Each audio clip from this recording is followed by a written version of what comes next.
ਸਤਿ ਸ਼੍ਰੀ ਅਕਾਲ, ਸਲਾਮ, ਨਮਸਕਾਰ, ਆਦਾਬ, ਸਭ ਸਤਿਕਾਰ ਸੱਜਣਾਂ ਨੂੰ ਜੋ ਇਸ ਵਕਤ ਜ਼ਿੰਦਗੀ ਦੇ ਰੰਗਾਂ ਤੇ ਵਾਦੀਆਂ ਤਰੰਗਾਂ ਨੂੰ ਮਾਣਦੇ ਹੋਏ ਜੁੜੇ ਨੇ ਟਿਵਾਣਾ ਰੇਡੀਓ ਦੇ ਨਾਲ। ਬਾਗਾਂ ਤੇ ਰਾਗਾਂ ਦੇ ਸ਼ਹਿਰ ਪਟਿਆਲਾ ਤੋਂ ਮੈਂ ਪਰਮਿੰਦਰ ਸਿੰਘ ਟਿਵਾਣਾ ਤੁਹਾਡਾ ਸਭ ਸੱਜਣਾਂ ਦਾ ਇਸ ਫੋਰਮ ਦੇ ਵਿੱਚ ਸਵਾਗਤ ਕਰਦਾ।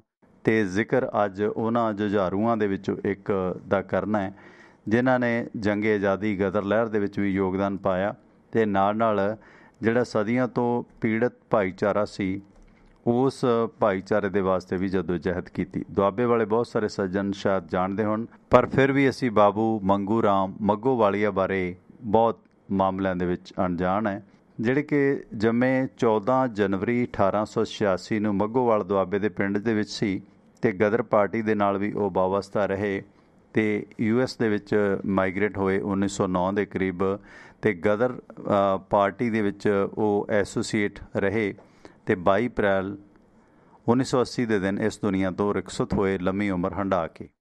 ਆਦਿ ਧਰਮ ਲਹਿਰ ਦੇ ਮੋਢੀ ਸਨ ਬਾਬੂ ਮੰਗੂ ਰਾਮ ਮੱਗੋਵਾਲੀਆ।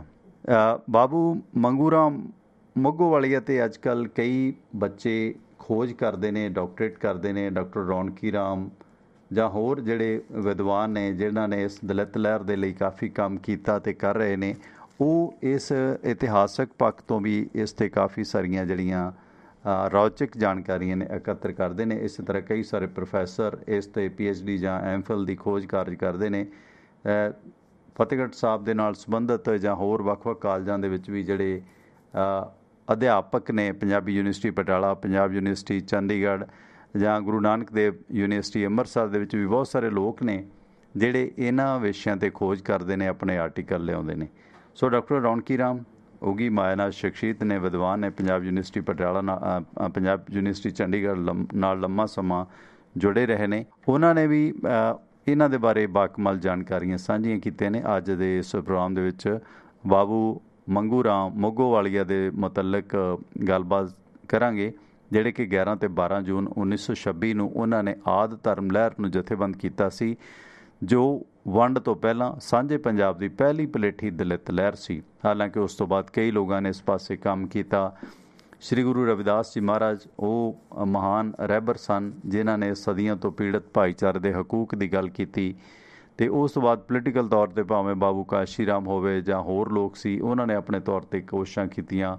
ਅੱਜ ਵੀ ਜਿਸ ਤਰ੍ਹਾਂ ਮੈਂ ਸੋਚ ਰਿਹਾ ਸੀ ਕਿ ਸ਼੍ਰੋਮਣੀ ਅਕਾਲੀ ਦਲ ਅਤੇ ਇਸ ਭਾਈਚਾਰੇ ਦੀਆਂ ਪੋਲੀਟੀਕਲ ਪਾਰਟੀਆਂ ਦਾ ਆਪਸੀ ਤੌਰ 'ਤੇ ਜਥੇਬੰਦਕ ਅਲਾਇੰਸ ਹੋ ਰਹੇ ਨੇ, ਸਿਰਫ ਐਲਾਨ ਕਰਨਾ ਬਾਕੀ ਹੈ। ਬਹੁਜਨ ਸਮਾਜ ਪਾਰਟੀ ਜੋ ਆਪਣੇ ਆਪ ਨੂੰ ਦਾਅਵੇਦਾਰੀ ਭਾਵੇਂ ਕਰਦੀ ਹੈ, ਇਸ ਤੋਂ ਪਹਿਲਾਂ ਕਾਂਗਰਸ ਵੀ ਆਪਣੇ ਆਪ ਨੂੰ ਦਲਿਤ ਹਤੈਸ਼ੀ ਹੋਣ ਦੇ ਵਾਅਦੇ ਕਰਦੀ ਸੀ। ਸੋ ਬਹੁਜਨ ਸਮਾਜ ਪਾਰਟੀ ਅਤੇ ਸ਼੍ਰੋਮਣੀ ਅਕਾਲੀ ਦਲ ਦੇ ਦਰਮਿਆਨ ਜਿਸ ਤਰ੍ਹਾਂ ਅੱਜ ਰਿਸ਼ਤਾ ਪ੍ਰਵਾਨ ਚੜ੍ਹ ਗਿਆ, ਐਲਾਨ ਕਰਨਾ ਬਾਕੀ ਹੈ। ਦੁਆਬੇ ਦੇ ਵਿੱਚ ਸੀਟਾਂ ਵੱਧ ਮਿਲ ਸਕਦੀਆਂ ਨੇ ਕਿਉਂਕਿ ਪੰਜਾਬ ਦੇ ਵਿੱਚ ਜਿਹੜੀ ਸਥਿਤੀ ਹੈ ਕਿ 35-36% ਜਿਹੜੇ ਨੇ SC ST ਵਰਗ ਦੇ ਲੋਕ ਪੰਜਾਬ ਦੇ ਵਿੱਚ, ਜਾਣੀ ਕਿ ਨੈਸ਼ਨਲ ਪੱਧਰ 'ਤੇ ਜਿਹੜੀ ਰੇਸ਼ੋ ਹੈ ਉਸ ਦੇ ਨਾਲੋਂ ਵੱਧ ਕਿਤੇ ਨਾ ਕਿਤੇ ਲੋਕ ਨੇ ਜਿਹੜੇ ਉਹ ਪੰਜਾਬ ਦੇ ਵਿੱਚ ਅਮਨ ਅਮਾਨ ਦੇ ਨਾਲ ਇਸ ਭਾਈਚਾਰੇ ਦੇ ਲੋਕ ਵਸਦੇ ਰਸਦੇ ਨੇ। ਅਤੇ ਇਸ ਦੌਰਾਨ ਰਾਜਨੀਤਿਕ ਮਾਮਲਿਆਂ ਦੇ ਮਾਹਰ ਅਤੇ ਵਕਾਲਤ ਨਾਲ ਵਾਬਸਤਾ ਸਾਧ ਸੁਰਿੰਦਰ ਸਿੰਘ ਆਪਣੇ ਨਾਲ ਅੱਧੇ ਪੌਣੇ ਘੰਟੇ ਤੱਕ ਜੁੜਨਗੇ ਅਤੇ ਤਦ ਤੱਕ ਆਪਾਂ ਬਾਬੂ ਮੰਗੂ ਰਾਮ ਮੱਗੋਵਾਲੀਆ ਦੀ ਜ਼ਿੰਦਗੀ ਅਤੇ ਉਹਨਾਂ ਦੀ ਜੱਦੋਜਹਿਦ ਦੇ ਉੱਤੇ ਥੋੜ੍ਹੀਆਂ ਜਿਹੀਆਂ ਜਾਣਕਾਰੀਆਂ ਸਾਂਝੀਆਂ ਕਰਾਂਗੇ। ਇਸ ਮੁਤਲਕ ਜਿਸ ਤਰ੍ਹਾਂ ਡਾਕਟਰ ਰੌਣਕੀ ਰਾਮ ਜਾਂ ਹੋਰ ਵਿਦਵਾਨਾਂ ਦੇ ਕੁਝ ਫੈਕਟ ਸਾਹਮਣੇ ਆਉਂਦੇ ਨੇ। ਅਤੇ ਜਦੋਂ ਪੂਰਬੀ ਪੰਜਾਬ ਦੇ ਵਿੱਚ ਅਨੁਸੂਚਿਤ ਜਾਤੀਆਂ ਦੀ ਆਬਾਦੀ ਕੁੱਲ ਸੂਬੇ ਦੀ ਜਨਸੰਖਿਆ ਦਾ 1/3 ਸੀ, 1/3 ਸੀ, ਅਤੇ ਜਨਸੰਖਿਆ ਦੇ ਲਿਹਾਜ਼ ਨਾਲ ਭਾਰਤ ਦੇ ਹੋਰ ਸੂਬਿਆਂ ਅਤੇ ਕੇਂਦਰ ਸ਼ਾਸਿਤ ਪ੍ਰਦੇਸ਼ਾਂ ਦੇ ਨਾਲੋਂ ਪੰਜਾਬ ਦੇ ਵਿੱਚ ਇਸ ਭਾਈਚਾਰੇ ਦੀ ਵਸੋਂ ਸਭ ਤੋਂ ਜ਼ਿਆਦਾ ਸੀ, ਕਿਉਂਕਿ ਸੂਬੇ ਦੀ ਖੇਤੀਬਾੜੀ ਭੂਮੀ ਦੇ ਵਿੱਚ ਇਹਨਾਂ ਦਾ ਹਿੱਸਾ ਸਭ ਤੋਂ ਘੱਟ ਹੈ, ਪਰ ਇਹਨਾਂ ਦੇ 5% ਤੋਂ ਛੋਟੇ ਕਾਸ਼ਤਕਾਰ ਨੇ। ਪ੍ਰਸ਼ਾਸਕੀ ਢਾਂਚੇ ਦੇ ਲਿਹਾਜ਼ ਨਾਲ ਪੂਰਬੀ ਪੰਜਾਬ ਦੇ ਪਿੰਡਾਂ ਦੀ ਮਰਦਮਸ਼ੁਮਾਰੀ ਦੇ ਰਿਕਾਰਡ ਮੁਤਾਬਕ ਇਸ ਦਲਿਤ ਭਾਈਚਾਰੇ ਦੀ ਹੋਰ ਜਾਤਾਂ ਦੇ ਲੋਕਾਂ ਨਾਲ ਹੀ ਮਰਦਮਸ਼ੁਮਾਰੀ ਕਰ ਦਿੱਤੀ ਜਾਂਦੀ ਹੈ, ਪਰ ਅਸਲ ਦੇ ਵਿੱਚ ਉਹ ਪਿੰਡ ਦੀ ਮੁੱਖ ਆਬਾਦੀ ਨਾਲੋਂ ਅਲੱਗ ਅਤੇ ਵੱਖਰੇ ਵੱਸਦੇ ਨੇ। ਕੁਝ ਵੀ ਹੋਵੇ, ਪੂਰਬੀ ਪੰਜਾਬ ਦੇ ਵਿੱਚ ਅਨੁਸੂਚਿਤ ਜਾਤੀਆਂ ਹੋਰਨਾਂ ਭਾਈਚਾਰਿਆਂ ਵਾਂਗ ਹੀ ਸਭ ਤੋਂ ਪਹਿਲਾਂ ਪੰਜਾਬੀ ਨੇ, ਉਸ ਤੋਂ ਬਾਅਦ ਉਹਨਾਂ ਦੀ ਜਾਤ ਜਾਂ ਵਸੇਵੇ ਦੀ ਜਗ੍ਹਾ ਦੀਆਂ ਪਛਾਣਾਂ ਆਉਂਦੀਆਂ ਨੇ। ਇਕਜੁੱਟ ਪੰਜਾਬੀ ਕੌਮ ਦੇ ਹੋਰ ਅਟੁੱਟ ਵੰਗਾਂ ਵਾਂਗ ਹੀ ਅਨੁਸੂਚਿਤ ਜਾਤੀਆਂ ਵੀ ਬੇਇਨਸਾਫੀ ਅਤੇ ਸਮਾਜ ਦਮਨਕਾਰੀ ਹਕੂਮਤਾਂ ਦੇ ਖਿਲਾਫ ਯੁੱਧ ਵਿੱਚ ਗੁਰੂ ਗੋਬਿੰਦ ਸਿੰਘ ਦੀ ਖਾਲਸਾ ਸੈਨਾ ਦੇ ਵਿੱਚ ਨਿਭਾਏ ਬਹਾਦਰੀ ਭਰੇ ਕਾਰਨਾਮੇ ਕਿਰਦਾਰ ਸਦਕਾ ਜਾਣੀਆਂ ਜਾਂਦੀਆਂ ਰਹੀਆਂ ਅਤੇ ਸਵੈਮਾਨ ਨਾਲ ਜਿਉਣ ਦੀ ਖਾਹਿਸ਼ ਦੇ ਤਹਿਤ 1920 ਦੇ ਦੌਰਾਨ ਆਦਿ ਧਰਮ ਲਹਿਰ इन्हीं दिनी खास करके 11 जून 1926 ਨੂੰ ਜਥੇਬੰਦ ਕੀਤੀ ਗਈ, ਜੋ ਵੰਡ ਤੋਂ ਪਹਿਲਾਂ ਸਾਂਝੇ ਪੰਜਾਬ ਦੀ ਪਹਿਲੀ ਪਲੇਠੀ ਦਲਿਤ ਲਹਿਰ ਸੀ। ਤੇ ਇਹ ਧਰਮ ਲਹਿਰ ਉਸ ਵਕਤ ਦੱਖਣੀ ਭਾਰਤ ਦੇ ਵਿੱਚ ਉੱਭਰੀਆਂ ਹੋਰ ਦਲਿਤ ਲਹਿਰਾਂ ਨਾਲੋਂ ਸੁਤੰਤਰ ਤੇ ਉਹਨਾਂ ਦੇ ਪੈਰਲਲ ਸਮਾਨਾਂਤਰ ਸੀ। ਬਾਬੂ ਮੰਗੂ ਰਾਮ ਮੱਗੋਵਾਲੀਆ ਦਾ ਜਨਮ 14 ਅਪ੍ਰੈਲ 1886 ਨੂੰ ਜਿਹੜਾ ਹੋਇਆ ਸੀਗਾ ਮੱਗੋਵਾਲੀਆ ਦੇ ਵਿੱਚ, ਤੇ ਉਹਨਾਂ ਦਾ ਦੇਹਾਂਤ 22 ਅਪ੍ਰੈਲ 1980 ਨੂੰ ਹੋਇਆ ਸੀ। ਤਕਰੀਬਨ 96 ਸਾਲ ਦੀ ਉਮਰ ਉਹਨਾਂ ਨੇ ਬਿਤਾਈ। ਉਹ ਇਸ ਧਰਮ ਲਹਿਰ ਦੇ ਮੋਢੀਆਂ ਦੇ ਵਿੱਚੋਂ ਇੱਕ ਸਨ। ਹੁਸ਼ਿਆਰਪੁਰ ਜ਼ਿਲ੍ਹੇ ਦਾ ਪਿੰਡ ਮੋਗੋਵਾਲ, ਜੋ ਕਿ ਚਮੜੇ ਦੇ ਕਾਰੋਬਾਰ ਕਰਨ ਵਾਲੇ ਦਲਿਤ ਪਰਿਵਾਰਾਂ ਨਾਲ ਜ਼ਿਆਦਾਤਰ ਸੰਬੰਧਿਤ ਸੀ, ਉਸ ਪਿੰਡ ਦੇ ਵਿੱਚ ਉਹਨਾਂ ਦਾ ਜਨਮ ਹੋਇਆ। ਉਹਨਾਂ ਦੇ ਪਿਤਾ ਉਹਨਾਂ ਨੂੰ ਪੜ੍ਹਾਉਣਾ ਚਾਹੁੰਦੇ ਸਨ ਤਾਂ ਕਿ ਉਹ ਅੰਗਰੇਜ਼ੀ ਪੜ੍ਹ ਲਿਖੇ, ਚਿੱਠੀ ਪੱਤਰ ਪੜ੍ਹ ਕੇ ਚਮੜੇ ਦੇ ਕਾਰੋਬਾਰ ਦੇ ਵਿੱਚ ਉਹਨਾਂ ਦਾ ਹੱਥ ਵਟਾ ਸਕੇ। ਮੰਗੂ ਰਾਮ ਦਾ ਪਰਿਵਾਰ ਚੰਗਾ ਖਾਂਦਾ ਪੀਂਦਾ ਸੀ, ਆਰਥਿਕ ਤੌਰ 'ਤੇ ਠੀਕ ਸੀ। ਤੇ ਜਦੋਂ ਕਿ ਉਹਨਾਂ ਨੂੰ ਨੇੜਲੇ ਪਿੰਡ ਬਜਵਾੜਾ ਦੇ ਸਕੂਲ ਦੇ ਵਿੱਚ ਪੜ੍ਹਨੇ ਪਾਇਆ ਤਾਂ ਨੀਵੀਂ ਜਾਤ ਨਾਲ ਸੰਬੰਧਿਤ ਹੋਣ ਕਰਕੇ ਉਹਨਾਂ ਨੂੰ ਵੱਖ-ਵੱਖ ਤਰ੍ਹਾਂ ਦੀ ਜਲਾਲਤ ਦਾ ਸਾਹਮਣਾ, ਸਮਾਜਿਕ ਭੇਦਭਾਵਾਂ ਦਾ ਸਾਹਮਣਾ ਕਰਨਾ ਪਿਆ। ਤੇ 10ਵੀਂ ਤੋਂ ਬਾਅਦ ਬਾਬੂ ਮੰਗੂ ਰਾਮ ਹੋਰਾਂ ਨੂੰ ਆਪਣੀ ਪੜ੍ਹਾਈ ਛੱਡਣੀ ਪਈ।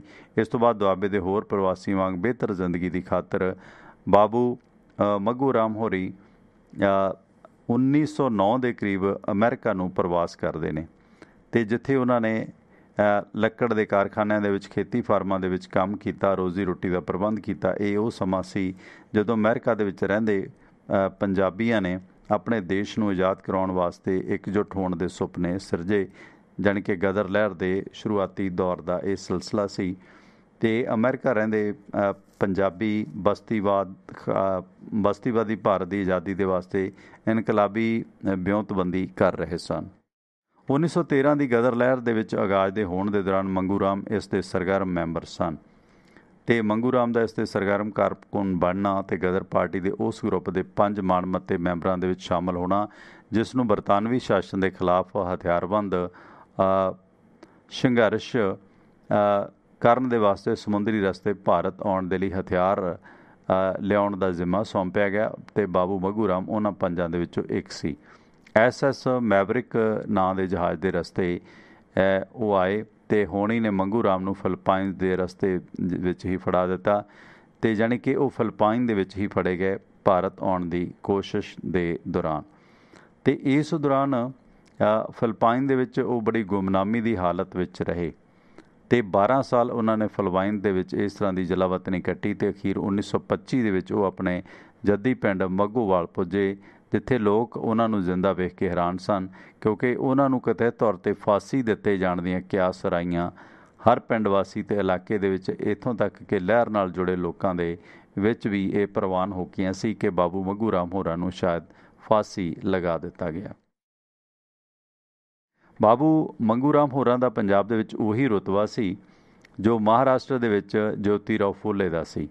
ਜੋਤੀ ਰਾਓ ਫੂਲੇ ਵੀ ਆਪਣੇ ਆਪ ਦੇ ਵਿੱਚ ਬਾਕਮਾਲ ਸ਼ਖਸੀਅਤ ਸੀ, ਜਿਨ੍ਹਾਂ ਨੇ ਇਸ ਭਾਈਚਾਰੇ ਦੇ ਵਾਸਤੇ ਬਹੁਤ ਘਾਲਣਾਵਾਂ ਘਾਲੀਆਂ। ਬਾਬੂ ਮੰਗੂ ਰਾਮ ਉਸੇ ਤਰ੍ਹਾਂ ਪੰਜਾਬ ਦੇ ਜੋਤੀ ਰਾਓ ਫੂਲੇ ਦੇ ਸਮਾਨ ਸੀ।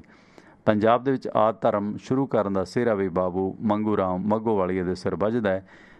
ਮਹਾਤਮਾ ਜੋਤੀ ਰਾਓ ਫੂਲੇ 19ਵੀਂ ਸਦੀ ਦੇ ਉੱਘੇ ਅਮਰੀਕਨ ਸਿਆਸੀ ਕਾਰਕੁਨ, ਸਿਧਾਂਤਕਾਰ, ਦਾਰਸ਼ਨਿਕ ਤੇ ਇਨਕਲਾਬੀ ਥਾਮਸ ਪੈਨ ਦੀਆਂ ਲਿਖਤਾਂ ਤੋਂ ਪ੍ਰਭਾਵਿਤ ਹੋਏ ਸਨ। ਤੇ ਬਾਬੂ ਮੰਗੂ ਰਾਮ ਮੱਗੋਵਾਲੀਆ ਨੇ ਵੀ ਬਰਾਬਰੀ ਤੇ ਆਜ਼ਾਦੀ ਦਾ ਸਬਕ ਅਮਰੀਕਾ ਦੀਆਂ ਜਮਹੂਰੀ ਉਸਾਰਵਾਦੀ ਜਿਹੜੀਆਂ ਲਹਿਰਾਂ ਸੀ ਜਾਂ ਲੇਖਕ ਸੀ, ਉਹਨਾਂ ਤੋਂ ਗਿਆਨ ਹਾਸਲ ਕਰਕੇ ਇਸ ਪਾਸੇ ਆਉਣ ਦਾ ਪਰਨ ਕੀਤਾ ਸੀ। ਤੇ ਜਿੱਥੇ ਉਹ ਗਦਰ ਲਹਿਰ ਦੇ ਇਨਕਲਾਬੀ ਆਜ਼ਾਦੀ ਘੁਲਾਟੀਆਂ ਦੇ ਸੰਪਰਕ ਦੇ ਵਿੱਚ ਆਏ, ਉਸੇ ਦੌਰਾਨ ਉਹਨਾਂ ਨੇ ਵਾਪਸ ਆਪਣੇ ਜੱਦੀ ਪਿੰਡ ਆ ਕੇ ਲੋਕਾਂ ਨੂੰ ਇਸ ਮੁਤਲਕ ਲਾਮਬੰਦ ਕਰਨਾ ਸ਼ੁਰੂ ਕੀਤਾ। ਖਾਸ ਕਰਕੇ ਇਸ ਭਾਈਚਾਰੇ ਦੇ ਵਿੱਚ ਉਹਨਾਂ ਦਾ ਇਹ ਵਿਸ਼ੇਸ਼ ਤੌਰ 'ਤੇ ਜ਼ਿਕਰ ਚਰਚਾ ਦੇ ਵਿੱਚ ਰਹਿੰਦਾ ਸੀ। ਤੇ ਬਾਬੂ ਮੰਗੂ ਰਾਮ ਦੀ ਚਲਾਈ ਆਦਿ ਧਰਮ ਲਹਿਰ ਦਾ ਨਾਂ ਵੀ ਜਲਦੀ ਹੀ ਪੰਜਾਬ ਦੇ ਦਲਿਤ ਘਰਾਂ ਦੇ ਵਿੱਚ ਗੂੰਜਣ ਲੱਗਾ, ਜਿਵੇਂ ਮਹਾਰਾਸ਼ਟਰ ਦੇ ਵਿੱਚ ਫੂਲੇ ਦੀ ਸੱਤਿਆਸ਼ੋਧਕ ਸਮਾਜ ਲਹਿਰ ਦਾ ਨਾਂ ਗੂੰਜ ਰਿਹਾ ਸੀ। ਬੂਟਾ ਮੰਡੀ ਜਲੰਧਰ ਦੇ ਚਮੜੇ ਦੇ ਉੱਘੇ ਵਪਾਰੀ ਸੇਠ ਕਿਸ਼ਨ ਦਾਸ ਨੇ ਜਲੰਧਰ ਦੇ ਵਿੱਚ ਆਦਿ ਧਰਮ ਮੰਡਲ ਦਾ ਮੁੱਖ ਦਫ਼ਤਰ ਸਥਾਪਿਤ ਕਰਨ ਦੇ ਵਿੱਚ ਇਹਨਾਂ ਦੀ ਮਦਦ ਕੀਤੀ। ਮੰਗੂ ਰਾਮ ਹੋਰਾਂ ਨੇ ਆਪਣੀਆਂ ਆਰਥਿਕ ਕੋਸ਼ਿਸ਼ਾਂ ਦੇ ਬਲਬੂਤੇ ਇਸ ਲਹਿਰ ਨੂੰ ਪੰਜਾਬ ਦੇ ਹੀ ਨਹੀਂ, ਲਾਗੇ ਸੂਬਿਆਂ ਦੇ ਖਿੱਤਿਆਂ ਦੇ ਵਿੱਚ ਵੀ ਪ੍ਰਬਲ ਕਰਨ ਦੇ ਲਈ ਕੋਸ਼ਿਸ਼ਾਂ ਵਿੱਢੀਆਂ। ਤੇ ਇਸ ਲਹਿਰ ਨੂੰ ਇਸ ਖਿੱਤੇ ਦੇ ਹਰ ਦਲਿਤ ਦੇ ਦਰਾਂ ਤੱਕ ਉਹ ਲੈ ਕੇ ਗਏ ਤੇ ਜਲਦੀ ਹੀ ਉਹਨਾਂ ਨੂੰ ਉਹ ਵੱਡੀ ਸਮਾਨਾਂਤਰ ਹਸਤੀ ਬਣੇ। ਤੇ ਆਦਿ ਧਰਮ ਲਹਿਰ ਦੇ ਝੰਡੇ ਹੇਠ ਉਹਨਾਂ ਨੀਵੀਆਂ ਜਾਤਾਂ ਦੇ ਲੰਮੇ ਸਮੇਂ ਤੋਂ ਨਕਾਰੇ ਜਾਂਦੇ ਜ਼ਮੀਨੀ ਹੱਕਾਂ ਦੇ ਲਈ ਲੜਾਈ ਲੜੀ, ਕਿਉਂਕਿ ਜ਼ਮੀਨੀ ਵੰਡ ਕਾਨੂੰਨ 1900 ਦੇ ਤਹਿਤ ਦਲਿਤਾਂ ਤੇ ਹੋਰ ਗੈਰ ਕਾਸ਼ਤਕਾਰੀ ਜਾਤਾਂ ਤੇ ਜ਼ਮੀਨ ਹਾਸਲ ਕਰਨ ਤੇ ਪਾਬੰਦੀ ਲੱਗੀ ਸੀ। ਇਸ ਤੋਂ ਇਲਾਵਾ ਰਈਅਤਨਾਮਿਆਂ ਦੀ ਪ੍ਰਥਾ ਦੇ ਤਹਿਤ ਤਥਾਕਥਿਤ ਨੀਵੀਆਂ ਜਾਤੀਆਂ ਦੇ ਲੋਕਾਂ ਨੂੰ ਅਲੱਗ-ਥਲੱਗ ਵਸੇਬਿਆਂ ਦੇ ਰਾਹੀਂ ਰਿਹਾਇਸ਼ੀ ਪਲਾਟਾਂ ਦੇ ਮਾਲਕਾਨਾ ਹੱਕਾਂ ਤੋਂ ਵੀ ਵਿਰਵੇ ਕੀਤਾ ਗਿਆ ਸੀ। ਉਹਨਾਂ ਨੂੰ ਇਸ ਦਲਿਤ ਬਸਤੀਆਂ ਦੇ ਵਿੱਚ ਪੱਕੇ ਘਰ ਬਣਾਉਣ ਤੱਕ ਦੀ ਵੀ ਆਗਿਆ ਨਹੀਂ ਸੀ। ਤੇ ਇਹਨਾਂ ਸਾਰਿਆਂ ਦੇ ਮੁਤਲਕ ਉਹਨਾਂ ਨੇ ਲੋਕਾਂ ਨੂੰ, ਦਲਿਤ ਭਾਈਚਾਰੇ ਦੇ ਲੋਕਾਂ ਨੂੰ ਲਾਮਬੰਦ ਕੀਤਾ। ਇਸ ਲਹਿਰ ਦੇ ਤਹਿਤ ਆਦਿ ਧਰਮ ਲਹਿਰ ਵੱਲੋਂ ਅਛੂਤ ਜਾਤਾਂ ਦੇ ਉਹਨਾਂ ਲੋਕਾਂ ਦੇ ਆਰਥਿਕ ਉਥਾਨ ਦੇ ਲਈ ਵੀ ਲਹਿਰ ਵਿੱਢੀ ਗਈ ਅਤੇ ਅਹਿਮ ਕਾਰਜ ਇਹਨਾਂ ਦੀ ਸਿੱਖਿਆ ਅਤੇ ਸਰਕਾਰੀ ਰੁਜ਼ਗਾਰ ਦੇ ਲਈ ਰਾਖਵਾਂ ਕਰਨ ਵਾਸਤੇ ਵਿਸ਼ੇਸ਼ ਕਾਨੂੰਨ ਦਾ ਪ੍ਰਬੰਧ ਕਰਨਾ ਵੀ ਉਹਨਾਂ ਦਾ ਟੀਚਾ ਰਿਹਾ। ਆਦਿ ਧਰਮ ਲਹਿਰ ਉਸ ਵੇਲੇ ਦੀ ਸਿਆਸੀ ਤੌਰ 'ਤੇ ਧਿਆਨ ਖਿੱਚਣ ਵਾਲੀ ਇੱਕ ਸ਼ਕਤੀਸ਼ਾਲੀ ਲਹਿਰ ਬਣੀ, ਜਿਨ੍ਹਾਂ ਨੇ ਨੀਵੀਆਂ ਜਾਤਾਂ ਦੇ ਵੱਖੋ ਵੱਖਰੇ ਤਬਕਿਆਂ ਨੂੰ ਇੱਕੋ ਝੰਡੇ ਹੇਠ ਲਾਮਬੰਦ ਕਰਕੇ ਇਹਨਾਂ ਲੋਕਾਂ ਨੂੰ ਉਵੇਂ ਹੀ ਇੱਕ ਭਾਈਚਾਰੇ ਦੇ ਵਿੱਚ ਤਬਦੀਲ ਕੀਤਾ ਜਿਵੇਂ ਹਿੰਦੂ, ਸਿੱਖ, ਮੁਸਲਮਾਨ, ਈਸਾਈ ਵਿਚਰਦੇ ਸਨ। ਸੋ ਇਸੇ ਤਰ੍ਹਾਂ ਇਹ ਜਿਹੜਾ ਦਲਿਤ ਭਾਈਚਾਰਾ ਵੀ ਬਾਬੂ ਮੰਗੂ ਰਾਮ ਹੋਰਾਂ ਦੀ ਲਹਿਰ ਦੇ ਵਿੱਚ ਮਨਫੀ ਹੁੰਦਾ ਗਿਆ, ਸ਼ਾਮਲ ਹੁੰਦਾ ਗਿਆ, ਮਰਜ ਹੁੰਦਾ ਗਿਆ ਤੇ ਇਸ ਦੌਰਾਨ ਬਾਬੂ ਮੰਗੇ ਰਾਮ ਹੋਰਾਂ ਦਾ ਸਭ ਤੋਂ ਵੱਡਾ ਸਿਆਸੀ ਮਾਰਕਾ ਸੀ ਇਹ ਕਿ ਦੂਜੇ ਧਰਮਾਂ ਦੀਆਂ ਲਹਿਰਾਂ ਦੇ ਮੁਕਾਬਲਤਨ ਉਹਨਾਂ ਨੇ ਆਦਿ ਧਰਮ ਦੇ ਲੋਕਾਂ ਨੂੰ ਖੜਾ ਕੀਤਾ, ਜਿਵੇਂ ਈਸਾਈ, ਮੁਸਲਮਾਨ ਧਰਮ ਦੇ ਲੋਕ ਵਿਚਰਦੇ ਸੀ ਆਪਣੇ ਸਮਾਜ ਦੀਆਂ ਧਰਮ ਦੀਆਂ ਸਮੱਸਿਆਵਾਂ ਨੂੰ ਲੈ ਕੇ। ਇਸੇ ਸਿਲਸਿਲੇ ਦੇ ਤਹਿਤ ਸਿਆਸੀ ਹਲਕਿਆਂ ਦੇ ਵਿੱਚ ਵੀ ਉਹਨਾਂ ਦੀ ਚਰਚਾ ਦੇਸ਼ ਵਿਦੇਸ਼ ਦੇ ਵਿੱਚ ਹੋਣ ਲੱਗੀ ਤੇ ਬਾਬੂ ਮੰਗੂ ਰਾਮ ਦਾ ਇਹ ਇੱਕ ਸਿਆਸੀ ਹਾਸਲ ਸੀ ਜੋ ਉਹਨਾਂ ਨੇ ਅਜਿਹੇ ਨਾਜ਼ੁਕ ਸਮੇਂ ਦੇ ਵਿੱਚ ਦਖਲ ਦਿੱਤਾ ਜਦੋਂ ਸੂਬੇ ਦੇ ਅੰਦਰ ਸੀਮਤ ਸਿੱਧੀਆਂ ਚੋਣਾਂ ਹੋਣ ਵਾਲੀਆਂ ਸਨ। 1931 ਦੀ ਮਰਦਮਸ਼ੁਮਾਰੀ ਦੇ ਵਿੱਚ ਪੰਜਾਬ ਦੀਆਂ ਤਥਾਕਥਿਤ ਨੀਵੀਆਂ ਜਾਤਾਂ ਦੇ ਲਈ ਵੱਖਰਾ ਧਰਮ ਦਰਜ ਕਰਨ ਦੀ ਮੰਗ 'ਤੇ ਜ਼ੋਰ ਦਿੱਤਾ ਜਾਣ ਲੱਗਾ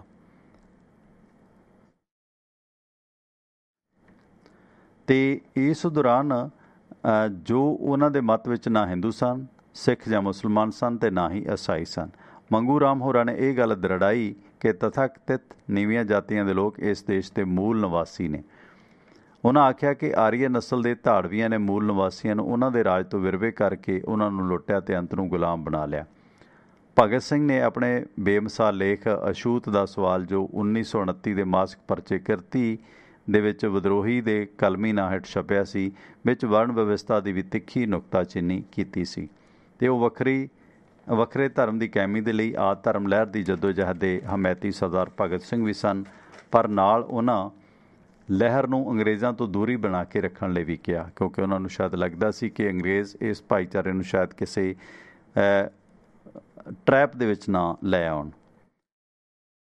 ਜਿਸ ਤਰ੍ਹਾਂ ਹਿੰਦੂਆਂ, ਸਿੱਖਾਂ, ਮੁਸਲਮਾਨਾਂ ਦੇ ਵਿੱਚ ਆਪਸੀ ਤੌਰ 'ਤੇ ਮਜ਼ਹਬਾਂ ਦੀ ਵੰਡ ਸੀ, ਇਹ ਅੰਦਾਜ਼ੇ ਸਰਦਾਰ ਭਗਤ ਸਿੰਘ ਹੋਰਾਂ ਦੇ ਵੀ ਸੀ ਤੇ ਉਹਨਾਂ ਨੇ ਇਸ ਕਰਕੇ ਇਸ ਲਹਿਰ ਨੂੰ ਅੰਗਰੇਜ਼ਾਂ ਤੋਂ ਦੂਰੀ ਬਣਾ ਕੇ ਰੱਖਣ ਲਈ ਵੀ ਆਖਿਆ ਸੀ, ਕਿਉਂਕਿ ਅੰਗਰੇਜ਼ ਦੀ ਜੋ ਮੁੱਢਲੀ ਨੀਤੀ ਸੀ ਕਿ ਪਾੜੋ ਤੇ ਰਾਜ ਕਰੋ, ਇਸ ਮੁਤਾਬਕ ਟਾਰਗੇਟ ਇਸ ਭਾਈਚਾਰੇ ਦੇ ਲੋਕਾਂ ਨੂੰ ਵੀ ਜਾਤ ਦੇ ਧਰਮ ਦੇ ਆਧਾਰ 'ਤੇ ਕੀਤਾ ਜਾ ਸਕਦਾ। ਇਸ ਕਰਕੇ ਦੋਸਤੋ ਭਗਤ ਸਿੰਘ ਹੋਰਾਂ ਦੀ ਜਿਹੜੀ ਸੋਚਣੀ ਸੀ ਇਸ ਮੁਤਲਕ ਜਾਂ ਉਹਨਾਂ ਦੇ ਅੰਦੇਸ਼ੇ ਸੀ ਉਹ ਕਾਫੀ ਹੱਦ ਤੱਕ ਦਰੁਸਤ ਵੀ ਸਨ ਤੇ ਬਾਬੂ ਮੰਗੂ ਰਾਮ ਦੀ ਅਗਵਾਈ ਦੇ ਹੇਠ ਆਦਿ ਧਰਮ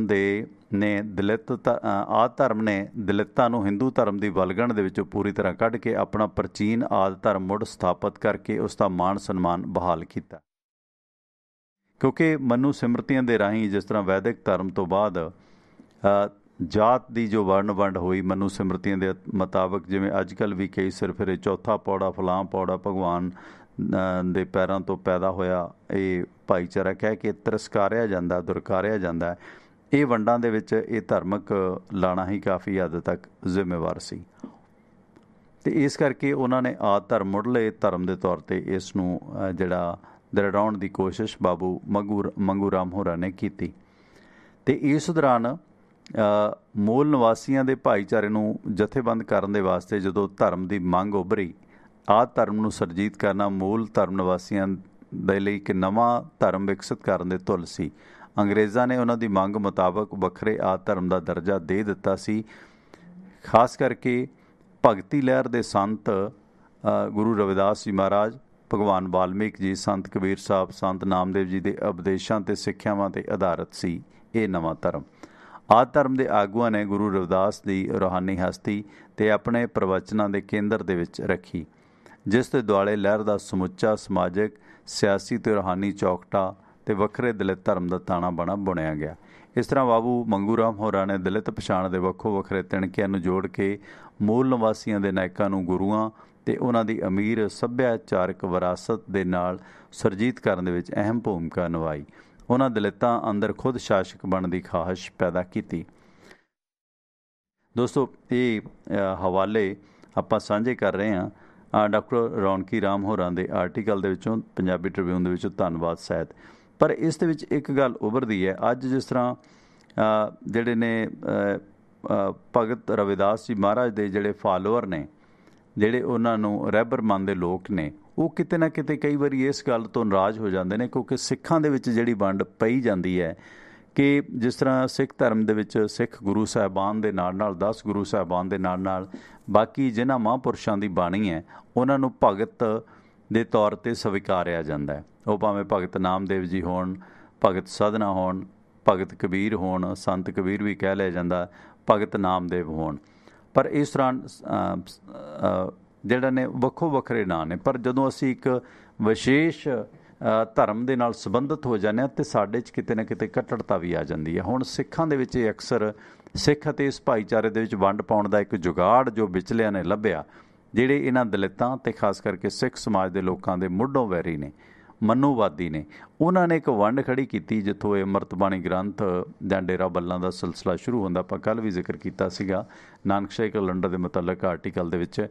ਉਹਨਾਂ ਨੇ ਇਹਨਾਂ ਦੇ ਮਨ ਦੇ ਵਿੱਚ ਇਹ ਗੱਲ ਪਾ ਦਿੱਤੀ ਕਿ ਦੇਖੋ, ਗੁਰੂ ਸਾਹਿਬਾਨ ਦੇ ਬਰਾਬਰ ਜੇ ਬਾਣੀ ਬਾਕੀ ਭਗਤਾਂ ਦੀ ਹੈ ਅਤੇ ਅਸੀਂ ਉਹਨਾਂ ਨੂੰ ਗੁਰੂ ਕਿਉਂ ਨਹੀਂ ਕਹਿ ਸਕਦੇ। ਹੁਣ ਸਿੱਖ, ਈਵਨ ਮੈਨੂੰ ਵੀ SBS ਆਸਟ੍ਰੇਲੀਆ ਰੇਡੀਓ 'ਤੇ ਮੈਂ ਬੜੇ ਸਾਲ ਪਹਿਲਾਂ ਇੱਕ ਆਰਟੀਕਲ ਭੇਜਿਆ, ਉਹਦੇ ਵਿੱਚ ਮੈਂ ਜਿਹੜਾ ਜਦੋਂ ਬੋਲਿਆ ਅਤੇ ਉਹਦੇ ਵਿੱਚ ਗੁਰੂ ਰਵਿਦਾਸ ਜੀ ਬੋਲਿਆ ਮੈਂ, ਅਤੇ ਮੈਨੂੰ ਇੱਕ ਉਚੇਚਾ ਇੱਕ ਸਿੰਘ ਸੱਜਣ ਦੀ ਮੁਲਾਕਾਤ ਆਈ ਕਿ ਮੇਲ ਆਈ ਕਿ ਤੁਸੀਂ ਰਵਿਦਾਸ ਭਗਤ ਜੀ ਨੂੰ ਗੁਰੂ ਕਿਉਂ ਕਹਿੰਦੇ ਹੋ। ਮੈਂ ਕਿਹਾ ਵੀ ਇਹ ਤਾਂ ਚਲੋ ਰਹਿਬਰ ਨੇ, ਗੁਰਬਾਣੀ ਆਪਾਂ ਸਾਰੇ ਭਗਤਾਂ ਦੀ ਬਾਣੀ ਨੂੰ ਗੁਰਬਾਣੀ ਕਹਿ ਲੈਂਦੇ। ਠੀਕ ਹੈ ਕਿ ਰਵਿਦਾਸ ਜੀ ਮਹਾਰਾਜ ਸਿੱਖ ਗੁਰੂ ਦਾ ਜਿਹੜਾ 10 ਗੁਰੂ ਦਾ ਦਰਜਾ, ਉਹਨਾਂ ਦੇ ਵਿੱਚ ਗੁਰੂ ਦਾ ਦਰਜਾ ਉਹਨਾਂ ਨੂੰ ਨਹੀਂ ਹੈ, ਜਾਣੀ ਉਹ ਸਿੱਖ ਗੁਰੂਆਂ ਦੇ ਵਿੱਚ ਨਹੀਂ ਆਉਂਦੇ ਜੋ ਗੁਰੂ ਪਰੰਪਰਾ ਸਿੱਖਾਂ 'ਚ ਚੱਲੀ। ਪਰ ਉਹਨਾਂ ਨੂੰ ਜੇ ਤਾਂ ਸਿੱਖ ਗੁਰੂ ਸਾਹਿਬਾਨ ਦੇ ਤੌਰ 'ਤੇ ਸ਼ਾਮਲ ਮੈਂ ਕੀਤਾ ਹੋਵੇ ਫਿਰ ਤਾਂ ਹੋ ਸਕਦਾ ਗਲਤ। ਜੇ ਉਹਨਾਂ ਨੂੰ ਨਿਰੋਲ ਆਪਾਂ ਗੁਰੂ ਕਹਿ ਲੈਂਦੇ ਹਾਂ ਤਾਂ ਇਹਦੇ 'ਚ ਮਾੜਾ ਕੀ ਹੈ, ਕਿਉਂਕਿ ਉਸ ਭਾਈਚਾਰੇ ਜਿਹੜੇ ਉਹ ਮੰਨਦੇ ਨੇ, ਆਪਣੇ ਗੁਰੂ ਨੂੰ ਮੰਨਦੇ ਨੇ। ਹੁਣ ਆਪਾਂ ਤਾਂ ਅਧਿਆਪਕ ਨੂੰ ਵੀ ਗੁਰੂ ਕਹਿ ਦਿੰਦੇ ਹਾਂ। ਇਸ ਤੋਂ ਇਲਾਵਾ ਗੁਰੂ ਜੰਬੇਸ਼ਵਰ ਹੈ ਜਿਹੜੇ ਇਹ ਇਹਨਾਂ ਦੇ ਬਿਸ਼ਨੋਈ ਭਾਈਚਾਰੇ ਦੇ, ਇੰਡੀਆ ਦੇ ਵਿੱਚ ਮੇਰੇ ਖਿਆਲ ਸੈਂਕੜੇ ਨਹੀਂ 1000 ਤੱਕ ਮਹਾਂਪੁਰਸ਼ ਜਾਂ ਮੌਜੂਦਾ ਸੰਤ ਹੋਣਗੇ, ਪ੍ਰਚਾਰਕ ਹੋਣਗੇ, ਜਿਨ੍ਹਾਂ ਨੂੰ ਲੋਕ ਗੁਰੂ ਕਹਿੰਦੇ ਨੇ। ਗੁਰੂ ਅਸੀਂ ਅਧਿਆਪਕ ਨੂੰ ਵੀ ਕਹਿ ਲੈਂਦੇ ਜਿਸ ਤੋਂ ਕੋਈ ਗੁਰ ਸਿੱਖਦੇ ਹਾਂ। ਪਰ ਸਾਡੇ ਕਈ ਸਿੱਖ ਵੀਰ ਇਸ ਗੱਲ 'ਤੇ ਕੱਟੜ ਹੋ ਜਾਂਦੇ ਨੇ। ਮੈਂ ਤੁਹਾਡੀਆਂ ਕਾਲਸ ਇਸ ਮੁਤਲਕ ਲਵਾਂਗਾ ਇਸ ਆਰਟੀਕਲ ਤੋਂ ਬਾਅਦ ਕਿ ਇਹ ਜਿਹੜਾ ਵਿਵਾਦ ਇਹਨਾਂ ਭਾਈਚਾਰਿਆਂ ਦੇ ਵਿੱਚ ਖੜਾ ਕਰਨ ਦਾ ਜਿਹੜਾ ਵਿਚਲਾ ਦੁਸ਼ਮਣ ਹੈ ਦੋਨਾਂ ਦਾ, ਉਹਨਾਂ ਨੇ ਇੱਕ ਤਰਕੀਬ ਸੋਚੀ ਕਿ ਇਹ ਆਪਣੇ ਗੁਰੂ ਸਾਹਿਬਾਨ ਨੂੰ ਗੁਰੂ ਕਹਿੰਦੇ ਨੇ ਅਤੇ ਭਗਤ ਰਵਿਦਾਸ ਜੀ ਨੂੰ ਗੁਰੂ ਕਿਉਂ ਨਹੀਂ ਕਿਹਾ ਜਾਂਦਾ। ਕਿਉਂਕਿ ਜੇ ਭਗਤ ਰਵਿਦਾਸ ਜੀ ਨੂੰ ਗੁਰੂ ਕਹਿੰਦੇ ਨੇ ਤਾਂ ਬਹੁਤ ਸਾਰੇ ਸਿੰਘਾਂ ਨੂੰ ਇਹ ਉਜ਼ਰ ਹੁੰਦਾ, ਉਹ ਇਤਰਾਜ਼ ਕਰਦੇ ਨੇ। ਹਾਲਾਂਕਿ ਅਸੀਂ ਸਾਰੀ ਬਾਣੀ ਨੂੰ ਜੋ ਗੁਰੂ ਗ੍ਰੰਥ ਸਾਹਿਬ 'ਚ ਸ਼ਾਮਲ ਆ ਉਹਨੂੰ ਗੁਰਬਾਣੀ ਮੰਨਦੇ ਹਾਂ। ਉਹਨੂੰ ਭਗਤਾਂ ਬਾਣੀ ਵੀ ਤਾਂ ਨਹੀਂ ਕਹਿੰਦੇ ਨਾ, ਉਹਨੂੰ ਕਹਿੰਦੇ ਤਾਂ ਗੁਰਬਾਣੀ ਹੋ, ਗੁਰ ਸ਼ਬਦ ਕਹਿੰਦੇ ਆ। ਹਾਲਾਂਕਿ ਉਹਦੇ 'ਚ ਭੱਟਾਂ ਦੀ ਬਾਣੀ ਵੀ ਹੈ। ਇਸ ਕਰਕੇ ਇਹ ਜਿਹੜਾ ਵਰਤਾਰਾ ਸੀ, ਇਹਦੇ ਬਾਰੇ ਮੈਂ ਥੋੜ੍ਹੇ ਜਿਹੇ ਵਿਚਾਰ ਲੈਣਾ ਚਾਹਾਂਗਾ, ਕਿਉਂਕਿ ਇਹਦੇ 'ਚ ਇੱਕ ਵੰਡ ਉੱਭਰ ਗਈ। ਜਿਹੜੇ ਇਹ ਮਤਭੇਦ ਉੱਭਰੇ, ਫਿਰ ਉਹ ਅੰਮ੍ਰਿਤ ਬਾਣੀ ਗ੍ਰੰਥ ਦਾ ਆਉਣਾ ਜਾਂ ਹੋਰ ਚੀਜ਼ਾਂ ਦਾ ਆਉਣਾ। ਹੁਣ ਤੁਸੀਂ ਵੇਖੋ ਕਿ ਇਹ ਇੱਕ ਵੱਡਾ ਭਾਈਚਾਰਾ ਸੀਗਾ ਜਿਹੜੇ ਗੁਰੂ ਰਵਿਦਾਸ ਜੀ ਮਹਾਰਾਜ ਜਾਂ ਭਗਤ ਰਵਿਦਾਸ ਜੀ ਮਹਾਰਾਜ ਦੇ ਫਾਲੋਅਰ ਨੇ। ਇਸ ਦੌਰਾਨ ਹੁਣ ਜਿਵੇਂ ਭਗਤ ਨਾਮਦੇਵ ਜੀ ਦੇ ਜਿਹੜੇ ਫਾਲੋਅਰ ਨੇ ਉਹ ਸੰਤ ਨਾਮਦਾਮ ਲਿਖਦੇ ਨੇ, ਜਾਂ ਕਬੀਰ ਸਾਹਿਬ ਦੇ ਜਿਹੜੇ ਕਬੀਰ ਪੰਥੀ ਨੇ ਉਹ ਵੀ ਸੰਤ ਕਬੀਰ ਕਹਿ ਦਿੰਦੇ ਨੇ।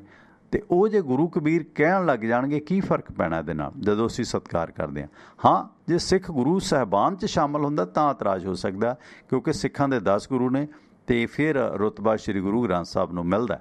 ਸੋ ਇਸ ਕਰਕੇ ਸਿੱਖ ਭਾਈਚਾਰੇ ਦੇ ਵਿੱਚ ਵੀ ਕੁਝ ਲੋਕ ਵਾਹਦ ਕੱਟੜਤਾ ਦੇ ਅਧੀਨ ਭਗਤ ਰਵਿਦਾਸ ਜੀ ਮਹਾਰਾਜ ਨੂੰ ਗੁਰੂ ਕਹਿਣ 'ਤੇ ਉਜ਼ਰ ਕਰਦੇ ਨੇ, ਤੇ ਕੁਛ ਦੂਸਰੇ ਭਾਈਚਾਰਿਆਂ ਦੇ ਲੋਕ ਵੀ ਹੁਣ ਗੁਰੂ ਸਾਹਿਬ ਦੇ ਤੁਸੀਂ ਅਰਦਾਸ 'ਚ ਵੇਖੋ ਕਿ ਜਦੋਂ ਸਿੱਖਾਂ ਦੇ ਵਿੱਚ ਅਰਦਾਸ ਹੁੰਦੀ ਹੈ ਪੰਚਮ ਪਾਤਸ਼ਾਹ ਨੂੰ ਜਾਂ ਹੋਰ ਗੁਰੂ ਸਾਹਿਬਾਨ ਦੇ ਨਾਂ ਨਾਲ ਸੰਤ ਗੁਰੂ ਸਾਹਿਬ ਜਾਂ ਜੀ ਜਿਹੜੇ ਸੰਬੋਧਨੀ ਅਲੰਕਾਰ ਨੇ ਉਹ ਨਹੀਂ ਲੱਗਦੇ ਹੈ ਨਾ।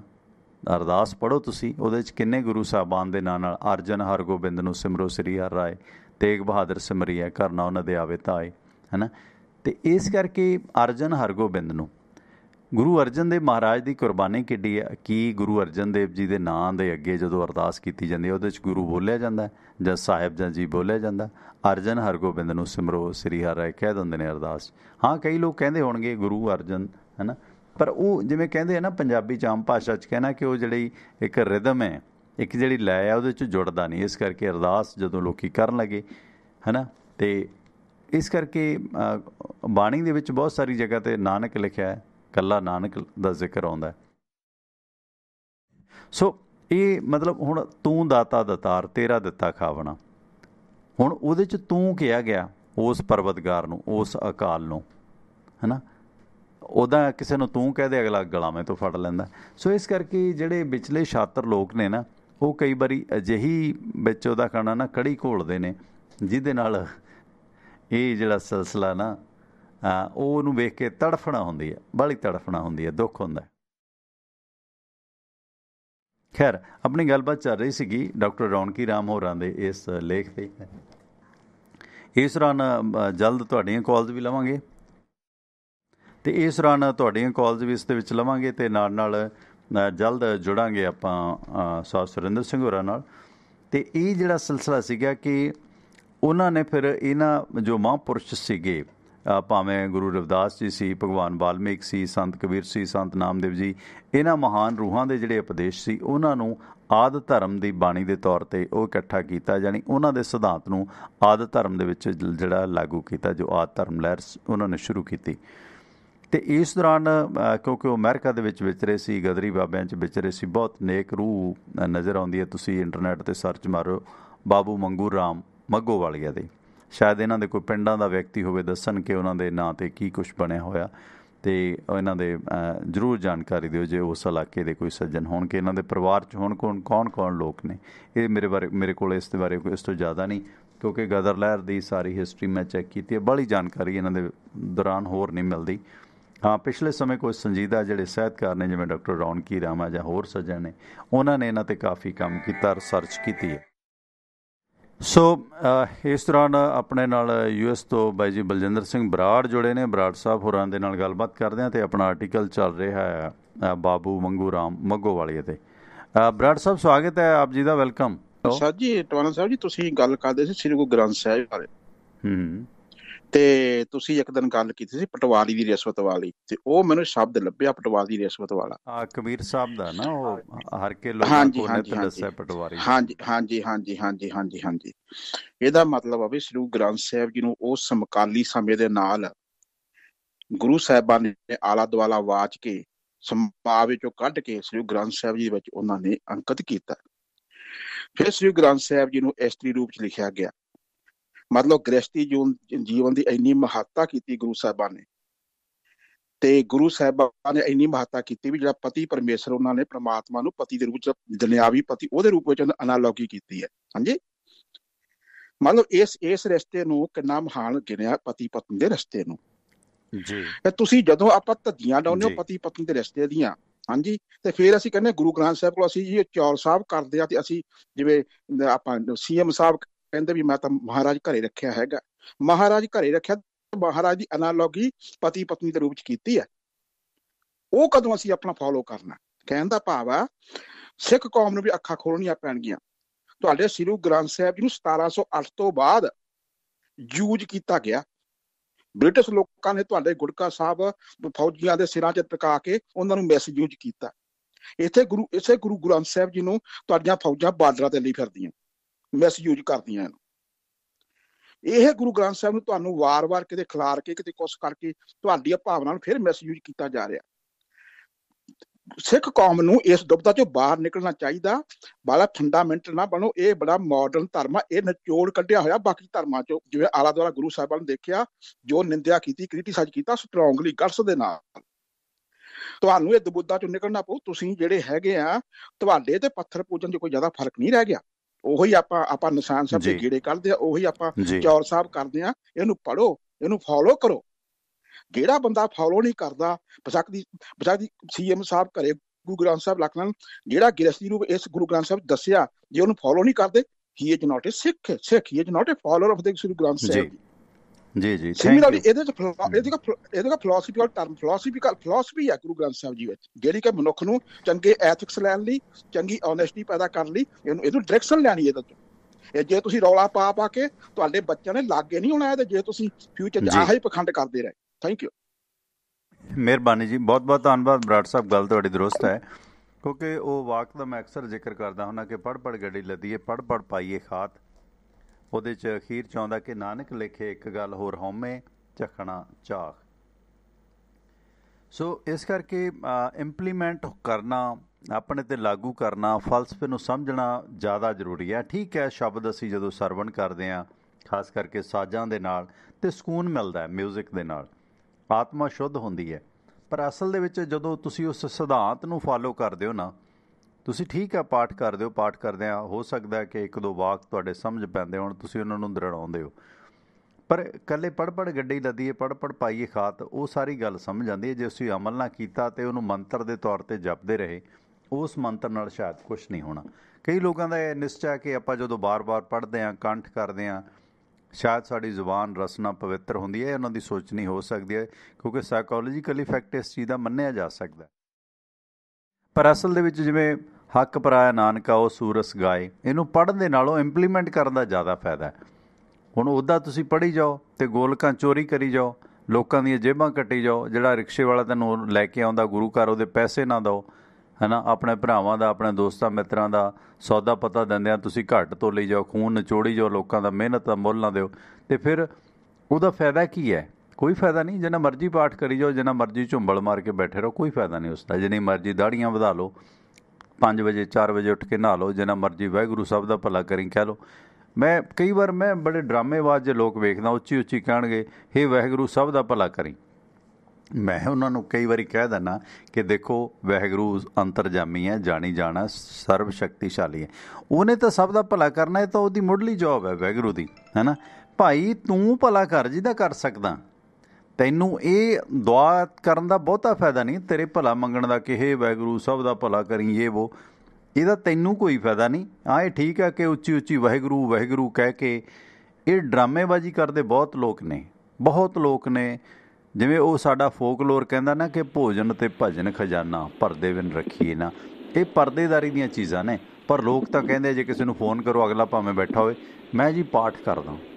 ਇਹ ਇਮੇਜ ਬਣਾਉਣ ਦੇ, ਜਿਵੇਂ ਹੁਣ ਬਾਦਲ ਸਾਹਿਬ ਕਹਿੰਦੇ ਮੈਂ ਵੱਡਾ ਸਿੱਖ ਹਾਂ, ਕਪਤਾਨ ਸਾਹਿਬ ਕਹਿੰਦਾ ਮੈਂ ਵੱਡਾ ਸਿੱਖ ਹਾਂ, ਗ੍ਰੰਥੀ ਸਿੰਘ ਪਾਠ ਕਰ ਰਿਹਾ ਅਤੇ ਕੈਪਟਨ ਸਾਹਿਬ ਬੈਠੇ ਸੁਣਦੇ ਨੇ, ਫੋਟੋਆਂ ਪਾ ਰਹੇ ਨੇ। ਇਹ ਕੈਸ਼ ਕੀਤੀ ਜਾ ਰਹੀ ਕੁਝ ਹੀ ਹਰਕਤ ਹੈ, ਜਿਹਨੂੰ ਇਹ ਕੈਸ਼ ਕੀਤਾ ਜਾ ਰਿਹਾ ਗੁਰੂ ਗ੍ਰੰਥ ਸਾਹਿਬ ਨੂੰ। ਆਪ ਦਾ ਸਵਾਗਤ ਸਰ, ਵੈਲਕਮ ਜੀ। ਸਤਿ ਸ਼੍ਰੀ ਅਕਾਲ ਜੀ। ਸਤਿ ਸ਼੍ਰੀ ਅਕਾਲ ਜੀ। ਉਹ ਕੌਣ ਸਾਹਿਬ ਬੋਲ ਰਹੇ ਹੋ? ਜੀ ਕੁਲਦੀਪ ਸਿੰਘ ਬੋਲ ਰਿਹਾ ਮੋਗਾ ਤੋਂ। ਹਾਂਜੀ ਕੁਲਦੀਪ ਬਾਈ ਜੀ, ਸਵਾਗਤ ਹੈ ਤੁਹਾਡਾ ਜੀ। ਧੰਨਵਾਦ ਆਪਣਾ ਸਰ। ਜਿਸ ਤਰ੍ਹਾਂ ਗੱਲ ਚੱਲ ਰਹੀ ਹੈ ਸ਼੍ਰੀ ਗੁਰੂ ਗ੍ਰੰਥ ਸਾਹਿਬ ਜੀ ਦੇ ਵਿਸ਼ੇ ਤੇ, ਮਤਲਬ ਤਾਂ ਅਸੀਂ ਖੁਦ ਹੀ ਜਿਹੜੇ ਗੁਰੂ ਗ੍ਰੰਥ ਸਾਹਿਬ ਹੈ, ਅਸੀਂ ਉਹਦਾ ਖੁਦ ਹੀ ਨਿਰਾਦਰ ਕਰਨ ਜਿਹੜੇ ਸਿੱਖ ਕੌਮ ਉਹ ਲੱਗੇ ਹੋਏ ਆ। ਕਿਉਂਕਿ ਅਸੀਂ ਗੁਟਕਾ ਸਾਹਿਬ ਦੇਖ ਲਓ, ਝੂਠੀਆਂ ਸਹੁੰ ਹੱਥਾਂ ਦੇ ਵਿੱਚ ਲੈ ਕੇ, ਜਿੱਥੇ ਮਤਲਬ ਜਿਸ ਤਰ੍ਹਾਂ ਕੈਪਟਨ ਸਾਹਿਬ ਨੇ ਸਹੁੰ ਖਾਧੀ ਹੈ ਗੁਟਕਾ ਸਾਹਿਬ ਦੀ, ਥੱਲੇ ਜੁੱਤੀਆਂ ਵੀ ਉਹਨਾਂ ਦੇ ਪਾਈਆਂ ਹੋਈਆਂ ਸੀਗੀਆਂ। ਤੇ ਅਸੀਂ ਮੈਨੂੰ ਲੱਗਦਾ ਅਸੀਂ ਹੋਰ ਹੀ ਪਾਸੇ ਤੁਰੇ ਹੋਏ ਹਾਂ। ਅਸੀਂ ਘਰਾਂ ਦੇ ਵਿੱਚ ਵੀ ਜਿਸ ਤਰ੍ਹਾਂ ਅਸੀਂ ਆਮ ਦੇਖਦੇ ਹਾਂ, ਕੋਈ ਪਾਠ ਕਰਵਾ ਲੈਂਦਾ, ਉਹਦੇ ਘਰੇ ਮਾਇਆ ਆਉਂਦੀ ਹੈ, ਅਸੀਂ ਤਾਂ ਪਾਠ ਕਰਵਾਉਣੇ ਆ, ਨਾ ਕਿ ਸਰਬੱਤ ਦੇ ਭਲੇ ਲਈ। ਉਹ ਚੋਰ ਹੋਵੇ ਜਾਂ ਉਹ ਚਿੱਟਾ ਵੇਚਦਾ, ਉਹਦਾ ਕੀ ਧੰਦਾ, ਕੀ ਮਨੋਰਥ ਆ ਉਹਦਾ, ਇਹਦੇ ਨਾਲ ਇਹ ਪਤਾ ਨਹੀਂ ਦੁਨੀਆ ਕਿਉਂ ਨਹੀਂ ਸਮਝਦੀ। ਉਸ ਕਹਿੰਦੇ ਸਾਡਾ ਜਿਹੜਾ ਇਹ ਕਾਰੋਬਾਰ ਆ ਹੋਰ ਵਧੇ ਫੁੱਲੇ। ਤੇ ਗੁਰੂ ਗ੍ਰੰਥ ਸਾਹਿਬ ਨੂੰ ਵੀ ਇਹ ਆਪਦੀ ਮਾੜੀ ਸੋਚ ਦੇ ਮੰਤਵ ਨਾਲ ਹੀ ਘਰੇ ਲੈ ਕੇ ਆਉਂਦੇ ਆ।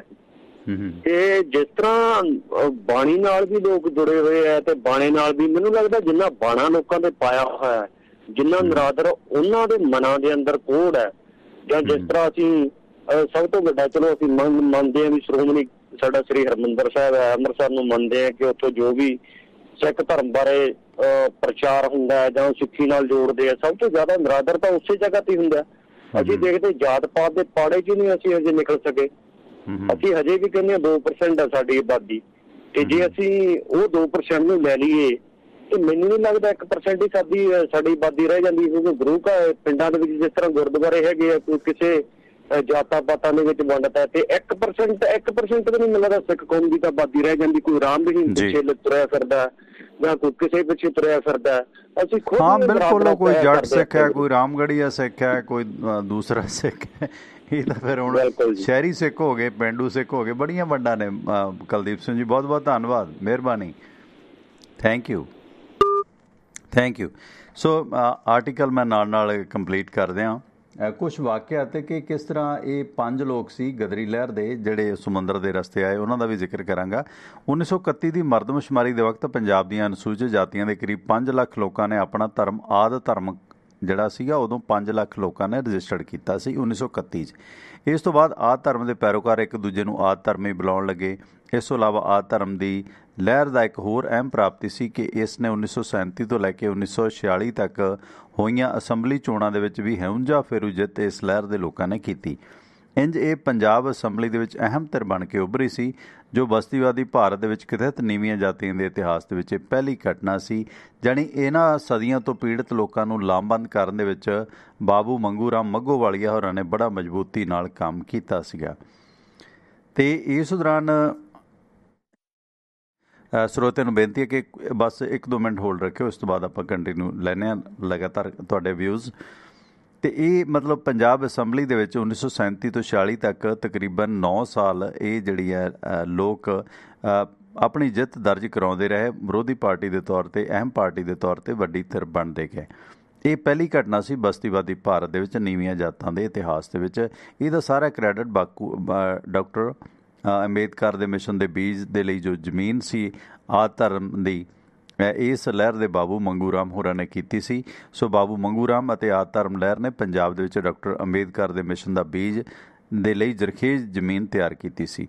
ਅਛੂਤ ਜਾਤਾਂ ਦੇ ਲਈ ਵੱਖਰੇ ਚੁਣਾਵੀ ਦਰਜੇ ਦੀ ਜਦੋਜਹਿਦ ਲਈ ਲੰਡਨ ਗੋਲਮੇਜ਼ ਕਾਨਫਰੰਸ ਦੇ ਦੌਰਾਨ ਡਾਕਟਰ ਅੰਬੇਦਕਰ ਦੇ ਸਟੈਂਡ ਦੇ ਹੱਕ ਦੇ ਵਿੱਚ ਬਾਬੂ ਮੰਗੂ ਰਾਮ ਨੇ ਉਹਨਾਂ ਨੂੰ ਕਈ ਤਾਰਾਂ ਭੇਜ ਕੇ ਹਮਾਇਤ ਦਿੱਤੀ ਸੀ, ਜਦਕਿ ਡਾਕਟਰ ਅੰਬੇਦਕਰ ਤੇ ਮਹਾਤਮਾ ਗਾਂਧੀ ਭਾਰਤ ਦੇ ਅਛੂਤਾਂ ਦੀ ਅਗਵਾਈ ਦੇ ਸਵਾਲ ਤੇ ਇੱਕ ਦੂਸਰੇ ਦੇ ਵਿਰੁੱਧ ਡਟੇ ਹੋਏ ਸੀ। ਉੱਘੇ ਅਮਰੀਕੀ ਸਮਾਜ ਸ਼ਾਸਤਰੀ ਮਾਰਕ ਜਰਗਨ ਸਮਾਇਰ ਨੇ ਵੀ ਆਪਣੀ ਸ਼ਾਹਕਾਰ ਰਚਨਾ ਜੋ ਰਿਲੀਜੀਅਸ ਰੈਬਲਸ ਇਨ ਦਾ ਪੰਜਾਬ ਕਿਤਾਬ ਹੈ, ਉਸ ਦੇ ਵਿੱਚ ਵੀ ਦਾ ਆਦਿ ਧਰਮ ਚੈਲੰਜ ਟੂ ਕਾਸਟ ਦੇ ਵਿੱਚ ਆਦਿ ਧਰਮ ਲਹਿਰ ਦੇ ਵੱਲੋਂ ਸਦੀਆਂ ਪੁਰਾਣੀ ਵਰਣ ਵਿਵਸਥਾ ਦੇ ਜੂਲੇ ਹੇਠੋਂ ਨਿਕਲਣ ਅਤੇ ਦਲਿਤ ਸਮਾਜ ਅਤੇ ਸਿਆਸੀ ਚੇਤਨਾ ਪੈਦਾ ਕਰਨ ਦੇ ਲਈ ਪਾਏ ਯੋਗਦਾਨ ਨੂੰ ਦਰਜ ਕੀਤਾ। ਇਹ ਵਿਚਾਰ, ਇਹ ਆਰਟੀਕਲ ਹੈ ਪ੍ਰੋਫੈਸਰ ਡਾਕਟਰ ਰੌਣਕੀ ਰਾਮ ਹੋਰਾਂ ਦਾ, ਜੋ ਰਾਜਨੀਤੀ ਸ਼ਾਸਤਰ ਸ਼ਹੀਦ ਭਗਤ ਸਿੰਘ ਪੰਜਾਬ ਯੂਨੀਵਰਸਿਟੀ ਦੇ ਚੇਅਰਪਰਸਨ ਨੇ, ਅਤੇ ਉਹਨਾਂ ਦਾ ਨੰਬਰ ਹੈ 98 786 82 160, ਯਾਨੀ ਕਿ 9876821160। ਸੋ ਇਸ ਤਰ੍ਹਾਂ ਦੇ ਜਿਹੜੇ ਬਾਕਮਾਲ ਸੁਖਨਵਰ ਹੁੰਦੇ ਨੇ, ਜਿਹੜੇ ਹਮੇਸ਼ਾ ਇਸ ਤਰ੍ਹਾਂ ਦੇ ਲੋਕ ਜਿਨ੍ਹਾਂ ਦਾ ਐਡਾ ਕੰਟਰੀਬਿਊਸ਼ਨ ਹੈ, ਜਿਨ੍ਹਾਂ ਦੇ ਬਾਰੇ ਜਾਣਕਾਰੀ ਹੈ ਡਾਕਟਰ ਰੌਣਕੀ ਰਾਮ ਹੋਰਾਂ ਨੇ ਦਿੱਤੀ ਹੈ। ਸਵਾਗਤ ਹੈ ਸਰ ਤੁਹਾਡਾ, ਵੈਲਕਮ। ਬਾਈ ਜੀ ਲਿਆਕਤ ਭਾਈ ਸਤਿ ਸ਼੍ਰੀ ਅਕਾਲ। ਨੈਬ ਸਿੰਘ ਪੂਨੀਆ ਬੇਨਤੀ ਕਰਦਾ ਜੀ। ਪੂਨੀਆ ਸਾਹਿਬ ਸਵਾਗਤ ਤੁਹਾਡਾ, ਵੈਲਕਮ। ਇੱਕ ਤੇ ਤੁਹਾਨੂੰ ਬਹੁਤ ਬਹੁਤ ਵਧਾਈ ਕਿ ਜਿਸ ਦਿਨ ਤੋਂ ਇਹ ਆਪਣਾ ਪ੍ਰੋਗਰਾਮ ਟਵਾਣਾ ਸਾਹਿਬ ਤੁਸੀਂ ਸ਼ੁਰੂ ਕੀਤਾ ਹੈ, ਸਮੁੱਚੇ ਸਰੋਤਿਆਂ ਨੂੰ ਤੇ ਸਮੁੱਚੀ ਟੀਮ ਨੂੰ ਲੱਖ ਲੱਖ ਵਧਾਈ ਹੋਵੇ ਕਿ ਜਿੱਦਣ ਦਾ ਵੀ ਇਹ ਪ੍ਰੋਗਰਾਮ ਸ਼ੁਰੂ ਹੋਇਆ ਹੈ, ਤੁਹਾਡੇ ਪ੍ਰੋਗਰਾਮ ਨੂੰ ਲਾਇਕ ਕਰਨ ਵਾਲੇ ਭਾਵੇਂ ਉਹ 50 ਨੇ, ਭਾਵੇਂ 20 ਨੇ, ਭਾਵੇਂ 100 ਹੈ, ਪਰ ਥੱਲੇ ਵਾਲਾ ਅੰਗੂਠਾ ਨਹੀਂ ਕਿਸੇ ਨੇ ਦੱਬਿਆ ਹੋਇਆ, ਸਭ ਨੇ ਲਾਇਕ ਕੀਤਾ। ਇੱਕ ਤੇ ਇਹ ਆਪਣੀ ਟੀਮ ਨੂੰ ਸਾਰੀ ਨੂੰ ਸਮੁੱਚੇ ਸਰੋਤਿਆਂ ਨੂੰ ਵਧਾਈ, ਬਹੁਤ ਬਹੁਤ ਵਧਾਈ। ਨਹੀਂ ਤੇ ਆਪਾਂ ਦੇਖਦੇ ਹਾਂ ਬਰਾਬਰ ਜੇ ਕੰਮ ਹੁੰਦਾ। ਕੋਈ ਨਹੀਂ। ਦੂਸਰੀ ਗੱਲ ਇਹ ਵੀ ਜਿਹੜੀ ਗੁਰੂ ਗ੍ਰੰਥ ਸਾਹਿਬ ਵਾਲੀ ਗੱਲ, ਅਸਲ ਬੇੜਾ ਗਰਕ ਇਹਨਾਂ ਜਿਹੜੇ ਆਗੂ ਹੈ ਇਹਨਾਂ ਨੇ ਕੀਤਾ ਜੀ। ਭਾਵੇਂ ਉਹ ਪਾਰਟੀ ਦੇ ਤੌਰ ਤੇ ਆ, ਭਾਵੇਂ ਕੋਈ ਗ੍ਰੰਥੀਆਂ ਦੇ ਰੂਪ ਦੇ ਵਿੱਚ ਹੈ, ਬਹੁਤ ਵੱਡੀ ਘਾਟ ਜਿਹੜੇ ਆਪਾਂ ਜ਼ਿਮੀਂਦਾਰ ਲੋਕ ਆ, ਜੱਟ ਲੋਕ, ਸਾਡੇ ਤਾਂ ਹੈਰਾਨੀ ਵਾਲੀ ਗੱਲ ਹੈ ਕਿ ਗ੍ਰੰਥੀ 1-2% ਮਸਾਂ ਹੈ। ਗ੍ਰੰਥੀ ਨਹੀਂ ਕੋਈ ਆਪਣੇ ਆਪ ਨੂੰ ਗ੍ਰੰਥੀ ਬਣਨ ਦੇ ਵਿੱਚ ਨੀਵਾਂਪਣ ਸਮਝਦੇ ਆ।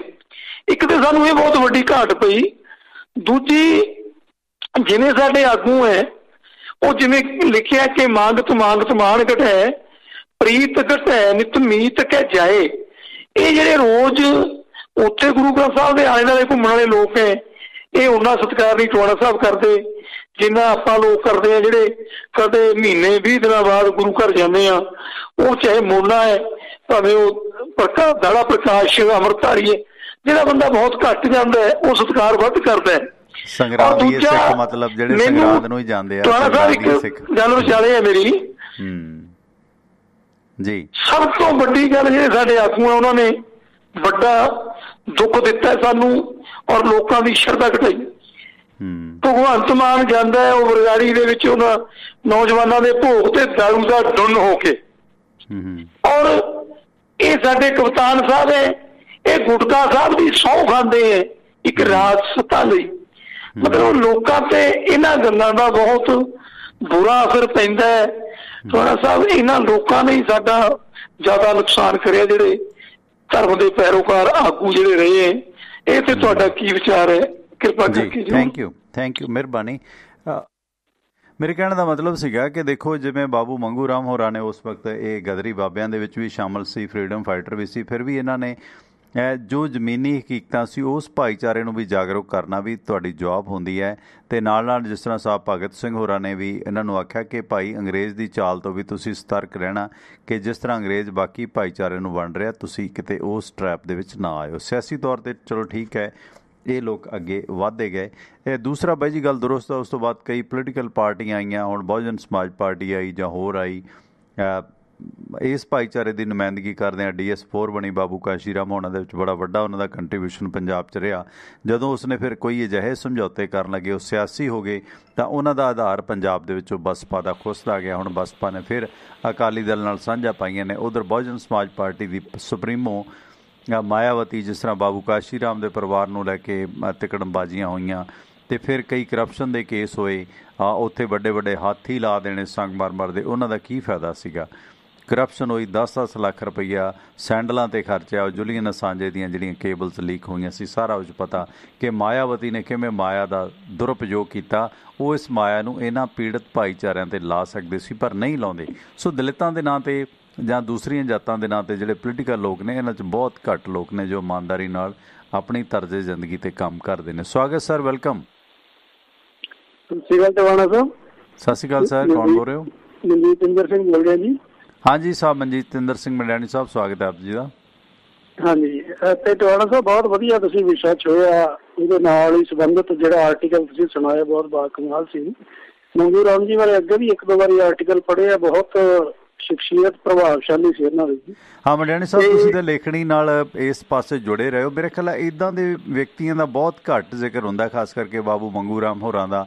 ਪੋਲੀਟੀਕਲ ਲੋਕ ਜ਼ਿਆਦਾ ਹਾਈਲਾਈਟ ਹੋ ਜਾਂਦੇ ਨੇ, ਉਹ ਭਾਵੇਂ ਕਾਸ਼ੀ ਰਾਮ ਹੋਏ ਜਾਂ ਮਾਇਆਵਤੀ ਹੋਵੇ ਜਾਂ ਹੋਰ ਇਹਨਾਂ ਦੇ ਲੀਡਰ ਹੋਣ, ਪਰ ਅਸਲ ਦੇ ਵਿੱਚ ਤਾਂ ਇਹ ਲੋਕ ਨੇ। ਦੇਖੋ, ਇਹ ਗਦਰੀ ਬਾਬੇ ਵੀ ਸੀ, ਫਰੀडम ਫਾਈਟਰ ਵੀ ਸੀ, ਇਹ ਵੀ ਚਾਹੁੰਦੇ ਅਮਰੀਕਾ 'ਚ ਸੈੱਟ ਹੋ ਸਕਦੇ ਸੀ। ਅੱਜ ਕਰੋੜਾਂ ਅਰਬਾਂ 'ਚ ਹੁੰਦਾ ਇਹਨਾਂ ਦਾ ਪਰਿਵਾਰ, ਪਰ ਫਿਰ ਇੱਥੇ ਆ ਕੇ ਇਹਨਾਂ ਨੇ ਘਾਲਣਾਵਾਂ ਕਾਲੀਆਂ, ਜਿਵੇਂ ਫਿਲੀਪਾਈਨਸ ਦੇ ਵਿੱਚ 12 ਸਾਲ ਗੁੰਮਨਾਮੀ 'ਚ ਕੈਦ ਰਹੇ, ਹੈ ਨਾ।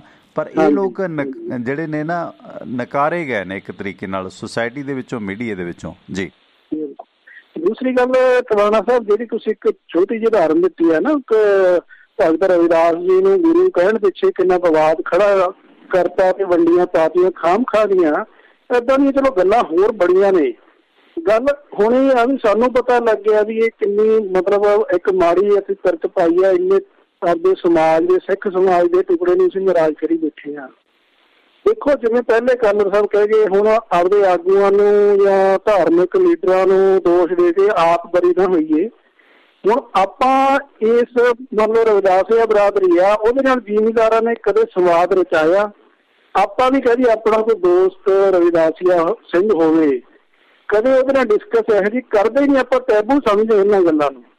ਜਦ ਉਹਦੇ ਬਾਰੇ ਡਿਸਕਸ਼ਨ ਨਹੀਂ ਹੋਊਗੀ, ਸੰਵਾਦ ਨਹੀਂ ਹੋਊਗਾ, ਤਾਂ ਇਹੋ ਜਿਹੇ ਵਹਿਮ, ਗਲਤ ਫਹਿਮੀਆਂ ਹੋਰ ਪੀੜ੍ਹੀਆਂ ਹੁੰਦੀਆਂ ਜਾਂਦੀਆਂ। ਆਪਾਂ ਉਹਨੂੰ ਜਿਹੜੀ ਕੋਈ ਗਲਤ ਚੀਜ਼ ਆ ਉਹਨੂੰ ਸਵੀਕਾਰੀਏ, ਪਾਈਏ, ਨਹੀਂ ਹੁਣ ਉਹਨਾਂ ਦੇ ਮੂੰਹ ਤੇ ਕਹੀਏ ਭਾਈ ਸਾਡੀ ਭਾਵਨਾ ਇਹ ਆ, ਦੇਖ ਕੇ ਜੋ ਕਰ ਰਿਹਾ ਸਾਡਾ ਸਮਾਜ, ਕੋਈ ਬੰਦੇ ਕਰ ਰਹੇ ਗਲਤ ਕਰ ਰਹੇ, ਖੁੱਲ ਕੇ ਗੱਲ ਕਰੀਏ। ਇਹਦੇ ਨਾਲ ਚੰਗਾ ਰਹੂਗਾ ਜੀ। ਧੰਨਵਾਦ ਜੀ, ਥੈਂਕ ਯੂ ਮਡਿਆਣੀ ਸਾਹਿਬ, ਗੱਲ ਦਰੁਸਤ ਆ। ਹੁਣ ਇਹਦਾ ਦੂਸਰਾ ਪੱਖ ਹੈ ਕਿ ਇਹ ਜਿਹੜੇ ਖਾਸ ਕਰਕੇ ਜੱਟ ਬਨਾਮ ਦਲਿਤ ਜਿਹੜੀ ਇਹ ਲੜਾਈ ਹੈ, ਇਹ ਭਾਵੇਂ ਜ਼ਮੀਨ ਪ੍ਰਾਪਤੀ ਸੰਘਰਸ਼ ਨੂੰ ਸੀ, ਭਗਵੰਤ ਮਾਨ ਨੂੰ ਕਹਿਣਾ ਬਣਦਾ ਸੀ, ਉਸ ਇਲਾਕੇ ਦੇ ਸੀਗੇ। ਹੁਣ ਬਲਦ ਕਲਾਂ, ਮਤੋਈ, ਨਮੋਲ, ਇਹਨਾਂ ਪਿੰਡਾਂ 'ਚ ਜੋ ਕੁਛ ਹੋਇਆ ਤੇ ਉਹਦੇ ਬਾਰੇ ਉਹ ਨਹੀਂ ਬੋਲੇ, ਮੈਂਬਰ ਪਾਰਲੀਮੈਂਟ ਸਨ, ਤੇ ਉਹਦੇ ਬਾਰੇ ਚੌਧਰੀ ਸੰਤੋਖ ਸਿੰਘ ਆ ਕੇ ਮੁੱਦਾ ਚੱਕਦਾ। ਇਹ ਕਿਉਂ? ਫਿਰ ਉਹ ਜੱਟ ਜੱਟ ਦਾ ਤੇ ਭੋਲੂ ਨਰੈਣੇ ਦਾ ਨਾ, ਉਹ ਅਸੀਂ ਚੀਜ਼ਾਂ ਨਹੀਂ ਛੱਡਦੇ। ਇਹ ਮਤਲਬ ਸਾਡੇ ਸਿਸਟਮ ਦੀ ਜਿਹੜੀ ਹੈ ਨਾ, ਇਹ ਬਦਕਿਸਮਤੀ ਹਮੇਸ਼ ਰਹੀ ਹੈ ਤੇ ਸਾਨੂੰ ਇਸ ਦੇ ਵਿੱਚ ਮੈਨੂੰ ਤੇ ਫਖਰ ਹੈ ਜੀ। ਸਕੂਲ ਟਾਈਮ ਮੇਰੇ ਬਚਪਨ ਦੇ ਮਿੱਤਰ ਸਾਰੇ ਇਹਨਾਂ ਭਾਈਚਾਰਿਆਂ 'ਚੋਂ ਸੰਬੰਧ ਸੀ। ਹੁਣ ਵੀ ਇਸ ਭਾਈਚਾਰੇ ਨਾਲ ਸੰਬੰਧਿਤ ਜਿਹੜੇ ਲੋਕ ਨੇ, ਮੀਡੀਆ 'ਚ ਨੇ ਜਾਂ ਵੈਸੇ ਨੇ, ਮੇਰੇ ਬੜੇ ਪਰਮ ਮਿੱਤਰ ਨੇ। ਦੂਜਾ, ਇਸ ਭਾਈਚਾਰੇ ਦੀਆਂ ਵੀ ਕਈ ਪ੍ਰੋਬਲਮ ਨੇ। ਇਹ ਭਾਈਚਾਰਾ ਵੀ ਨਾ ਜਾਤ ਦੀ ਬਲਗਣ 'ਚੋਂ ਨਹੀਂ ਨਿਕਲਦਾ। ਹੁਣ ਮਸਲਨ ਜਿਹੜੇ ਇਹ ਨਾ ਭਾਈਚਾਰਿਆਂ ਦੇ ਲੋਕ ਨੇ, ਮੈਂ ਜ਼ਿਕਰ ਨਾ ਕਰਾਂ ਕਲਾਸ ਵਾਈਜ਼, ਉਹ ਕਦੇ ਵੀ ਜਿਹੜਾ ਹੈਗਾ ਨੇ, ਹੁਣ ਉਹ ਵਾਲਮੀਕੀਆਂ ਵੱਲ ਆਪਣੇ ਜਿਹੜੇ ਰਵਿਦਾਸੀਏ ਨੇ, ਉਹ ਵਾਲਮੀਕੀਆਂ ਵੱਲ ਆਪਣੇ ਬੱਚੇ ਦਾ ਰਿਸ਼ਤਾ ਨਹੀਂ ਕਰਨਗੇ ਕਿ ਨਹੀਂ ਜੀ ਅਸੀਂ ਇਹਨਾਂ ਨਾਲੋਂ ਅਲੱਗ ਹਾਂ, ਉਹਨਾਂ ਦਾ ਜਿਹੜੀ ਹੈ ਠੱਠੀਆਂ ਅਲੱਗ ਨੇ, ਇਹਨਾਂ ਦੇ ਵਿਹੜੇ ਅਲੱਗ ਨੇ। ਉਹ ਮਤਲਬ ਆਪਣੇ ਤੋਂ ਨੀਵੀਂ ਜਾਤ ਨਾਲ ਉਹ ਵੀ, ਹਾਲਾਂਕਿ ਨੀਵੀਂ ਉੱਚੀ ਕੋਈ ਨਹੀਂ, ਉਹ ਸਾਰੇ SC ST 'ਚ ਆ ਜਾਂਦੇ ਆ। ਇਹ ਭਾਈਚਾਰਾ ਵੀ ਆਪਸ ਦੇ ਵਿੱਚ ਰਿਸ਼ਤੇ ਨਹੀਂ ਕਰਦਾ। ਹਾਂ, ਉਹ ਇਹ ਕਹਿੰਦਾ ਕਿ ਮੇਰੇ ਰਿਸ਼ਤੇ ਬੱਚਿਆਂ ਦੇ ਉੱਚ ਜਾਤੀਆਂ 'ਚ ਹੋਣ, ਬ੍ਰਾਹਮਣਾਂ 'ਚ ਹੋਣ, ਜੱਟਾਂ 'ਚ ਹੋਣ ਜਾਂ ਹੋਰਾਂ 'ਚ ਹੋਣ। ਹਾਲਾਂਕਿ ਜੱਟ ਵੀ ਕਿੰਨੇ ਉਹਦੇ 'ਚ BC ਕੈਟਾਗਰੀ 'ਚ ਆਉਂਦੇ ਨੇ, ਬੈਕਵਰਡ ਕਾਸਟ ਦੇ ਵਿੱਚ ਆਉਂਦੇ ਨੇ 9 ਸੂਬਿਆਂ 'ਚ, ਪਰ ਉਹ ਪੰਜਾਬ 'ਚ ਤਾਂ ਇਹ ਕਹਿੰਦਾ ਕਿ ਸਾਡੇ ਰਿਸ਼ਤੇ ਜਾਂ ਸਾਡਾ ਵਰਤਵਾਰਾ ਜੱਟਾਂ ਨਾਲ ਹੋਵੇ। ਪਰ ਉਹ ਆਪ ਜਿਹੜੀਆਂ ਦੂਸਰੀਆਂ ਜਾਤੀਆਂ ਨੇ, ਕਿ ਉਹਨਾਂ ਨਾਲ ਆਪਣੇ ਰਿਸ਼ਤੇ ਕਾਇਮ ਕਰਦੇ ਨੇ, ਉਹਨਾਂ ਨਾਲ ਵਰਤਵਾਰਾ ਕਰਦੇ ਨੇ? ਨਹੀਂ, ਉਹਨਾਂ ਦੀ ਠੱਠੀ ਅੱਡ ਹੈ ਤੇ ਉਹਨਾਂ ਦਾ ਵਿਹੜਾ ਅੱਡ ਹੈ। ਸੋ ਇਹ ਫਿਤਰਤ ਉਹਨਾਂ ਲੋਕਾਂ 'ਚੋਂ ਵੀ ਨਹੀਂ ਜਾਂਦੀ। ਦੂਸਰਾ, ਇਸ ਭਾਈਚਾਰੇ ਦੇ ਲੋਕ ਜਿਵੇਂ ਸਦੀਆਂ ਤੋਂ ਪੀੜਤ ਰਹੇ ਨੇ, ਇਸ ਭਾਈਚਾਰੇ ਦੇ ਬਹੁਤ ਸਾਰੇ ਲੇਖਕ ਨੇ, ਪੱਤਰਕਾਰ ਨੇ, ਹੋਰ ਬਹੁਤ ਲੋਕ ਨੇ, ਆਫੀਸਰ ਨੇ, ਉਹ ਵੀ ਆਪਣੇ ਭਾਈਚਾਰੇ ਦੇ ਬੰਦੇ ਦੀ ਜ਼ਿਆਦਾ ਮਦਦ ਕਰਨਗੇ। ਬਜਾਏ ਕੋਈ ਗਰੀਬ ਜੱਟ ਆਉਂਦਾ, ਗਰੀਬ ਬ੍ਰਾਹਮਣ ਆਉਂਦਾ, ਉਹਦੀ ਉਹ ਮਦਦ ਨਹੀਂ ਕਰਨਗੇ। ਉਹ ਕਹਿਣਗੇ ਇਹਨਾਂ ਨੇ ਸਾਡਿਆਂ ਨਾਲ ਐਂ ਕੀਤਾ। ਉਹ ਭਾਈ ਕੀਤਾ ਹੋਊ, ਉਹਨਾਂ ਦੇ ਪੁਰਖਿਆਂ ਨੇ ਕੀਤਾ ਹੋਊ, ਇਹਨਾਂ ਨੇ ਤਾਂ ਨਹੀਂ ਕੀਤਾ ਨਾ। ਪਰ ਉਹਨਾਂ ਦੇ ਮਨ 'ਚੋਂ ਵੀ ਇਹ ਚੀਜ਼ ਨਹੀਂ ਨਿਕਲਦੀ। ਬਹੁਤ ਵੱਡੇ ਵੱਡੇ ਅਫਸਰਾਂ ਨੂੰ ਮੈਂ ਵੇਖਿਆ, ਅਧਿਕਾਰੀਆਂ ਨੂੰ ਵੇਖਿਆ, ਪੁਲਿਸ ਵਾਲੇ ਨੂੰ ਆਖਿਆ। ਹੁਣ ਇੱਕ ਸਰਜੀਤ ਸਿੰਘ ਸੀਗੇ, ਮੈਂ ਤੁਹਾਨੂੰ ਜ਼ਿਕਰ ਕਰਾਂ, SP ਸੀ ਮੇਰੇ ਖਿਆਲ ਬਰਨਾਲੇ। ਹੁਣ ਉਹ ਜਿਹੜਾ ਮੈਨੂੰ ਕਿੱਸਾ ਨਹੀਂ ਯਾਦ ਆਉਂਦਾ, ਇਸ ਇਲਾਕੇ ਦਾ ਕਿੱਸਾ ਸੀਗਾ, ਉਹ ਮਜ਼੍ਹਬੀ ਭਾਈਚਾਰੇ 'ਚੋਂ ਸੀ, ਡਾਕੂ ਸੀ ਉਹ। ਹੁਣ ਆਹੀ ਆਪਣਾ ਬਾਬੂ ਰਜਵਲੀ ਨੇ ਉਹਦੀ ਜਾਤ ਦਾ ਜ਼ਿਕਰ ਕਰ ਦਿੱਤਾ, ਜਿਵੇਂ ਉਹ ਧਨੀ ਰਾਮ ਚਾਤਰਕ ਦਾ ਆਉਂਦਾ ਕਿ ਮਾਲ ਢਾਂਡੇ ਦੇ ਵਾਸਤੇ ਕਾਮਾ ਛੱਡ ਕੇ ਪਾ ਦਿੱਤਾ। ਪਹਿਲਾਂ ਉਹਦੇ ਲਈ ਲਫ਼ਜ਼ ਹੋਰ ਵਰਤਿਆ ਜਾਂਦਾ ਸੀਗਾ, ਮੈਂ ਨਾਂ ਨਾ ਲਵਾਂ, ਜੋ ਉਹ ਪੱਠਿਆਂ ਦਾ ਕੰਮ ਕਰਦੇ ਸੀਗੇ, ਗੋਹੇ ਦਾ ਕੰਮ ਕਰਦੇ ਸੀਗੇ। ਅਤੇ ਉਹ SP ਨੇ ਮੇਘਰਾਜ ਮਿੱਤਰ ਅਤੇ ਉੱਘੇ ਕਵਿੱਤਰ ਸੁਖਵਿੰਦਰ ਸਿੰਘ ਸਵਤੰਤਰ 'ਤੇ ਮੁਕੱਦਮਾ ਦਰਜ ਕਰ ਦਿੱਤਾ ਕਿ ਤੁਸੀਂ ਹਰਫੂਲ ਸੀ, ਮੇਰੇ ਖਿਆਲ ਹਰਫੂਲ ਦਾ ਕਿੱਸਾ ਸੀ ਸ਼ਾਇਦ, ਕਿ ਇਹਨੂੰ ਜਾਤ ਇਹਦੀ ਕਿਉਂ ਲਿਖੀ। ਹਾਲਾਂਕਿ ਉਹ ਸਵਤੰਤਰ ਸਾਹਿਬ ਵੀ ਜੇਲ੍ਹ 'ਚ ਰਹਿ ਕੇ ਆਏ ਸਾਲ ਸਾਰਾ। ਮੇਘਰਾਜ ਮਿੱਤਰ ਹੋਰਾਂ ਨੂੰ ਵੀ ਬਹੁਤ ਸਖਤੀਆਂ ਝੱਲਣੀਆਂ ਪਈਆਂ। ਮਤਲਬ ਇਹ ਕਿਹੜਾ ਉਹਨਾਂ 'ਚੋਂ ਵੀ ਨਹੀਂ ਜਾਂਦੀਆਂ। ਉਹ ਭਾਈ ਰਜਵਲੀ ਨੇ ਕਿੱਸਾ ਲਿਖਿਆ, ਸਵਤੰਤਰ ਜੀ ਤਾਂ ਆਪ ਇਸ ਭਾਈਚਾਰੇ 'ਚੋਂ ਨੇ। ਇਹ ਜਿਹੜੀ ਰਵਿੱਦ ਹੈ ਨਾ, ਇਹ ਭਾਈਚਾਰਾ ਵੀ ਨਹੀਂ ਛੱਡਦਾ। ਖੈਰ, ਮੈਂ ਨਾ ਥੋੜ੍ਹਾ ਜਿਹਾ ਬਾਬੂ ਮੰਗੂ ਰਾਮ ਮੱਗੋਵਾਲੀਏ ਬਾਰੇ ਹੋਰ ਜ਼ਿਕਰ ਕਰਾਂ ਕਿ 1947 ਦੇ ਵਿੱਚ ਲਾਲਾ ਹਰਦਿਆਲ ਜੀ ਅਤੇ ਸੋਹਣ ਸਿੰਘ ਭਕਨਾ ਅਮਰੀਕਾ ਛੱਡ ਕੇ ਚਲੇ ਗਏ। ਅਜਿਹੇ ਸਮੇਂ ਗਦਰ ਪਾਰਟੀ ਪ੍ਰਧਾਨ ਦੀ ਜ਼ਿੰਮੇਵਾਰੀ ਭਾਈ ਭਗਵਾਨ ਸਿੰਘ ਵੜਿੰਗ, ਜਨਰਲ ਸਕੱਤਰ ਭਾਈ ਸੰਦੋਖ ਸਿੰਘ ਖਜ਼ਾਨਚੀ, ਮੁਨਸ਼ੀ ਰਾਮ, ਪੰਡਤ ਰਾਮਚੰਦ ਪੇਸ਼ਾਵਰੀ ਨੂੰ ਅਖਬਾਰ ਦਾ ਇੰਚਾਰਜ ਬਣਾਇਆ ਗਿਆ। ਗਦਰ ਪਾਰਟੀ ਤੋਂ ਪਹਿਲਾਂ ਜਦੋਂ ਜਹਾਜ਼ ਹਿੰਦੁਸਤਾਨ ਨੂੰ ਭੇਜਿਆ ਗਿਆ ਸੀ, ਇਸ ਜਹਾਜ਼ ਦਾ ਨਾਂ ਕੋਰੀਆ ਮਾਰੂ ਸੀ, ਜਿਵੇਂ ਕਾਮਾਗਾਟਾ ਮਾਰੂ ਐਵੇਂ ਕੋਰੀਆ ਮਾਰੂ। ਇਹ ਜਹਾਜ਼ ਗਦਰ ਪਾਰਟੀ ਦੇ 100 ਆਦਮੀਆਂ ਦੇ ਨਾਲ, ਜਿਹੜਾ 100 ਆਦਮੀ ਇਸ ਦੇ ਸਵਾਰ ਸਨ। ਕੁਝ ਕੋਲ ਹਥਿਆਰ ਅਸਲਾ ਵੀ ਸੀ। ਇਸ ਜਹਾਜ਼ ਨੂੰ ਸ਼ੰਘਾਈ ਪੋਰਟ 'ਤੇ ਅੰਗਰੇਜ਼ਾਂ ਵੱਲੋਂ ਰੋਕ ਕੇ ਗ੍ਰਿਫਤਾਰ ਕਰ ਲਿਆ ਗਿਆ ਇਹਨਾਂ ਲੋਕਾਂ ਨੂੰ। ਮਾਰਚ 1914 ਦੇ ਵਿੱਚ ਜਰਮਨਾਂ ਨੇ ਗਦਰ ਪਾਰਟੀ ਦੇ ਮੈਂਬਰਾਂ ਨਾਲ ਮੁਲਾਕਾਤ ਕੀਤੀ। ਜਰਮਨਾਂ ਨੇ ਕਿਹਾ ਕਿ ਹਿੰਦੁਸਤਾਨ ਦੀ ਬਗਾਵਤ ਲਈ ਹਥਿਆਰ ਅਸੀਂ ਤੁਹਾਨੂੰ ਦੇਵਾਂਗੇ। ਹਥਿਆਰ ਪਹੁੰਚਾਉਣ ਦੇ ਲਈ ਸਾਨੂੰ 5 ਆਦਮੀ ਦਿਓ। ਤਾਂ ਹਥਿਆਰਾਂ ਨੂੰ ਭਾਰਤ ਪਹੁੰਚਾਉਣਾ ਕੋਈ ਸੌਖਾ ਕੰਮ ਨਹੀਂ ਸੀਗਾ। ਸਮੁੰਦਰੀ ਰਸਤੇ ਹਥਿਆਰ ਲਿਜਾਏ ਜਾਣੇ ਸੀ ਭਾਰਤ ਨੂੰ ਆਜ਼ਾਦ ਕਰਾਉਣ ਵਾਸਤੇ। ਸਾਰੇ ਸਮੁੰਦਰੀ ਰਸਤਿਆਂ 'ਤੇ ਅੰਗਰੇਜ਼ਾਂ ਦਾ ਰਾਜ ਸੀ। ਪਤਾ ਲੱਗਣ 'ਤੇ ਹਥਿਆਰਾਂ ਸਮੇਤ ਵਿਅਕਤੀਆਂ ਨੂੰ ਤਬਾਹ ਕੀਤਾ ਜਾ ਸਕਦਾ ਸੀ। ਗਦਰ ਪਾਰਟੀ ਦੇ ਮੈਂਬਰ ਪੰਡਤ ਰਾਮਚੰਦ ਪੇਸ਼ਾਵਰੀ ਨੇ ਇਸੇ ਕੰਮ ਨੂੰ ਸਿਰੇ ਚਾੜ੍ਹਨ ਵਾਸਤੇ 5 ਬੰਦਿਆਂ ਦੀ ਚੋਣ ਕੀਤੀ। ਉਹ ਬੰਦੇ ਸਨ ਬਾਬੂ ਮੰਗੂ ਰਾਮ ਮੱਗੋਵਾਲੀਆ, ਇਹੀ ਜਿਨ੍ਹਾਂ ਦਾ ਆਪਾਂ ਜ਼ਿਕਰ ਕੀਤਾ, ਹਰੀ ਸਿੰਘ ਉਸਮਾਨ ਬੰਦੋਵਾਲ, ਗੰਭੀਰ ਸਿੰਘ, ਹਰਨਾਮ ਸਿੰਘ ਸੰਧਵਾਂ ਅਤੇ ਹਰਚਰਨ ਦਾਸ। ਇਹ 5 ਬੰਦੇ ਸੀ, ਜਿਨ੍ਹਾਂ ਦੇ ਵਿੱਚ ਬਾਬੂ ਮੰਗੂ ਰਾਮ ਵੀ ਸੀਗਾ। ਇਸੇ ਤਰ੍ਹਾਂ ਜਨਰਲ ਕੌਂਸਲ ਨੇ ਅਮਰੀਕਾ ਦੀ ਸਟੈਂਡਰਡ ਆਇਲ ਕੰਪਨੀ ਤੋਂ ਮੈਵਰਿਕ ਨਾਂ ਦਾ ਜਹਾਜ਼ ਖਰੀਦ ਲਿਆ ਤੇ ਦੂਜੇ ਜਹਾਜ਼ ਦਾ ਨਾਂ ਐਨੀ ਲਾਰਸਨ ਸੀ, ਉਹ ਵੀ ਕਿਰਾਏ ਤੇ ਲਿਆ। ਮੈਵਰਿਕ ਵੱਡਾ ਸੀ ਤੇ ਐਨੀ ਲਾਰਸਨ ਛੋਟਾ ਜਹਾਜ਼ ਸੀ। ਪੁਲਿਸ ਤੋਂ ਬਚਣ ਲਈ ਇਹ ਸਕੀਮ ਬਣਾਈ ਗਈ ਕਿ ਪਹਿਲਾਂ ਹਥਿਆਰ ਐਨੀ ਲਾਰਸਨ ਦੇ ਵਿੱਚ ਲੱਦੇ ਜਾਣ, ਫਿਰ ਸਕਾਰੋ ਟਾਪੂ ਤੇ ਪਹੁੰਚ ਕੇ ਹਥਿਆਰਾਂ ਨੂੰ ਮੈਵਰਿਕ ਜਹਾਜ਼ ਦੇ ਵਿੱਚ ਲੱਦਿਆ ਜਾਵੇ। ਹਥਿਆਰ ਮੈਵਰਿਕ ਜਹਾਜ਼ ਦੇ ਵਿੱਚ ਸਿੱਧੇ ਇਸ ਲਈ ਨਹੀਂ ਸੀ ਲੱਦੇ ਜਾ ਸਕਦੇ ਕਿਉਂਕਿ ਪੁਲਿਸ ਨੂੰ ਪਤਾ ਲੱਗ ਸਕਦਾ ਸੀ। ਸਕਾਰੋ ਇੱਕ ਬੇਆਬਾਦ ਟਾਪੂ ਸੀ। ਇਹਨਾਂ ਦੋਨਾਂ ਜਹਾਜ਼ਾਂ ਨੇ ਸਕਾਰੋ ਟਾਪੂ ਤੇ ਮਿਲਣ ਦਾ ਪ੍ਰੋਗਰਾਮ ਬਣਾਇਆ। 5 ਆਦਮੀ ਜੋ ਗਦਰ ਪਾਰਟੀ ਦੇ ਮੈਂਬਰ ਸਨ, ਇਹ ਬਾਬੂ ਮੱਗੂ ਰਾਮ ਹੋਰੀ, ਇਹ ਪਰਸੀਅਨ ਭੇਸ ਦੇ ਵਿੱਚ ਸਨ। ਮੱਗੂ ਰਾਮ, ਨਿਜ਼ਾਮੁਦੀਨ ਤੇ ਗੰਭੀਰ ਸਿੰਘ ਰਾਜਪੂਤ, ਸ਼ੇਰ ਖਾਂ, ਹਰੀ ਸਿੰਘ ਬਦੋਵਾਲ ਤੇ ਜਹਾਂਗੀਰ ਦਾ ਹਰਚਰਨ ਦਾਸ ਤੇ ਹਾਤਮ ਤਾਈ ਤੇ ਹਰਨਾਮ ਸਿੰਘ ਤੇ ਰੁਸਤਮ ਵੀਲ ਸਨ। ਜਹਾਜ਼ ਮੈਵਰਿਕ ਦੇ ਕੈਪਟਨ ਦਾ ਜਿਹੜਾ ਨਾਂ ਸੀ ਉਹ ਹੈਰੀ ਜੋਹਾਰਟ ਸੀਗਾ। ਤੇ ਅੰਗਰੇਜ਼ ਪੁਲਿਸ ਦਾ ਲੋਹਾ ਪੂਰੀ ਦੁਨੀਆ ਮੰਨਦੀ ਸੀ, ਪਰ ਗਦਰ ਪਾਰਟੀ ਦੇ ਸੂਰਮੇ ਇਸ ਪੁਲਿਸ ਨੂੰ ਟਿੱਚ ਨਹੀਂ ਸੀ ਜਾਣਦੇ। ਐਰੀ ਲਾਰਸਨ ਜਹਾਜ਼ 15 ਅਪ੍ਰੈਲ 1915 ਨੂੰ ਅਮਰੀਕਾ ਦੇ ਸ਼ਹਿਰ ਲਾਸ ਐਂਜਲਸ ਤੋਂ ਚੱਲਿਆ ਤੇ ਇਹ ਜਹਾਜ਼ ਇਸ ਜਹਾਜ਼ ਦੇ ਵਿੱਚ 16,000 ਰਫਲਾਂ, 4 ਲੱਖ ਗੋਲੀਆਂ, ਆਜ਼ਾਦੀ ਦੀ ਲਹਿਰ ਨੂੰ ਹੋਰ ਤੇਜ਼ ਕਰਨ ਵਾਲਾ ਸਾਹਿਤ, ਅਖਬਾਰ ਤੇ ਮੈਵਰਿਕ ਜਹਾਜ਼ ਜੋ 24 ਅਪ੍ਰੈਲ ਨੂੰ ਤੁਰਿਆ ਸੀ ਬਿਲਕੁਲ ਖਾਲੀ ਸੀ। ਕਸਟਮ ਵਾਲੇ ਨੂੰ ਦੱਸਿਆ ਗਿਆ ਸੀ ਕਿ ਅਸੀਂ ਜਾਵਾ ਤੋਂ ਨਾਰੀਅਲ ਦਾ ਤੇਲ ਲੈਣ ਜਾ ਰਹੇ ਹਾਂ। ਮੈਵਰਿਕ ਜਹਾਜ਼ ਇੱਕ ਪੁਰਾਣਾ ਜਹਾਜ਼ ਸੀ, ਇਸ ਨੂੰ ਮੁਰੰਮਤ ਦੀ ਲੋੜ ਸੀ। ਮੁਰੰਮਤ ਕਰਾਉਂਦਿਆਂ ਮੈਵਰਿਕ ਜਹਾਜ਼ ਨੂੰ ਦੇਰੀ ਹੋ ਗਈ। ਦੂਜੇ ਪਾਸੇ ਐਨੀ ਲਾਰਸਨ ਜਹਾਜ਼ ਦਾ ਰਾਸ਼ਨ ਪਾਣੀ ਮੁੱਕ ਗਿਆ। ਐਨੀ ਲਾਰਸਨ 3 ਹਫ਼ਤੇ ਮੈਵਰਿਕ ਜਹਾਜ਼ ਦਾ ਇੰਤਜ਼ਾਰ ਕਰਨ ਤੋਂ ਬਾਅਦ ਰਾਸ਼ਨ ਲੈਣ ਲਈ ਅਮਰੀਕਾ ਦੇ ਪੱਤਨ ਵੱਲ ਚੱਲ ਪਿਆ। ਇਸ ਨੂੰ ਮੈਵਰਿਕ ਜਹਾਜ਼ ਦੀ ਤਲਾਸ਼ ਲਈ ਪੱਤਣ ਪਤਨੀ ਘੁੰਮਦਿਆਂ ਦੇਖਣ ਤੇ ਅਮਰੀਕਨ ਪੁਲਿਸ ਨੂੰ ਸ਼ੱਕ ਪੈ ਗਿਆ ਤੇ ਉਹਨਾਂ ਨੇ ਐਰੀ ਲਾਰਸਨ ਨੂੰ ਕੈਦ ਕਰ ਲਿਆ। ਤੇ ਮੈਵਰਿਕ ਜਹਾਜ਼ ਜਦੋਂ ਮੁਰੰਮਤ ਕਰਾ ਕੇ ਸਕਾਰੋ ਟਾਪੂ ਪੁੱਜਾ ਤੇ ਉੱਥੇ ਐਰੀ ਲਾਰਸਨ ਜਹਾਜ਼ ਨਾ ਮਿਲਿਆ ਤੇ ਫਿਰ ਜਰਮਨਾਂ ਦੇ ਸੰਦੇਸ਼ ਅਨੁਸਾਰ ਮੈਵਰਿਕ ਜਹਾਜ਼ ਨੂੰ ਸਿੱਧੇ ਹਿੰਦੁਸਤਾਨ ਜਾਣ ਲਈ ਕਿਹਾ ਗਿਆ। ਇਸੇ ਤਰ੍ਹਾਂ ਬਦਕਿਸਮਤੀ ਨੂੰ ਉਹਨਾਂ ਜਹਾਜ਼ਾਂ ਦਾ ਮਿਲਾਪ ਦੋਨਾਂ ਦਾ ਨਾ ਹੋ ਸਕਿਆ।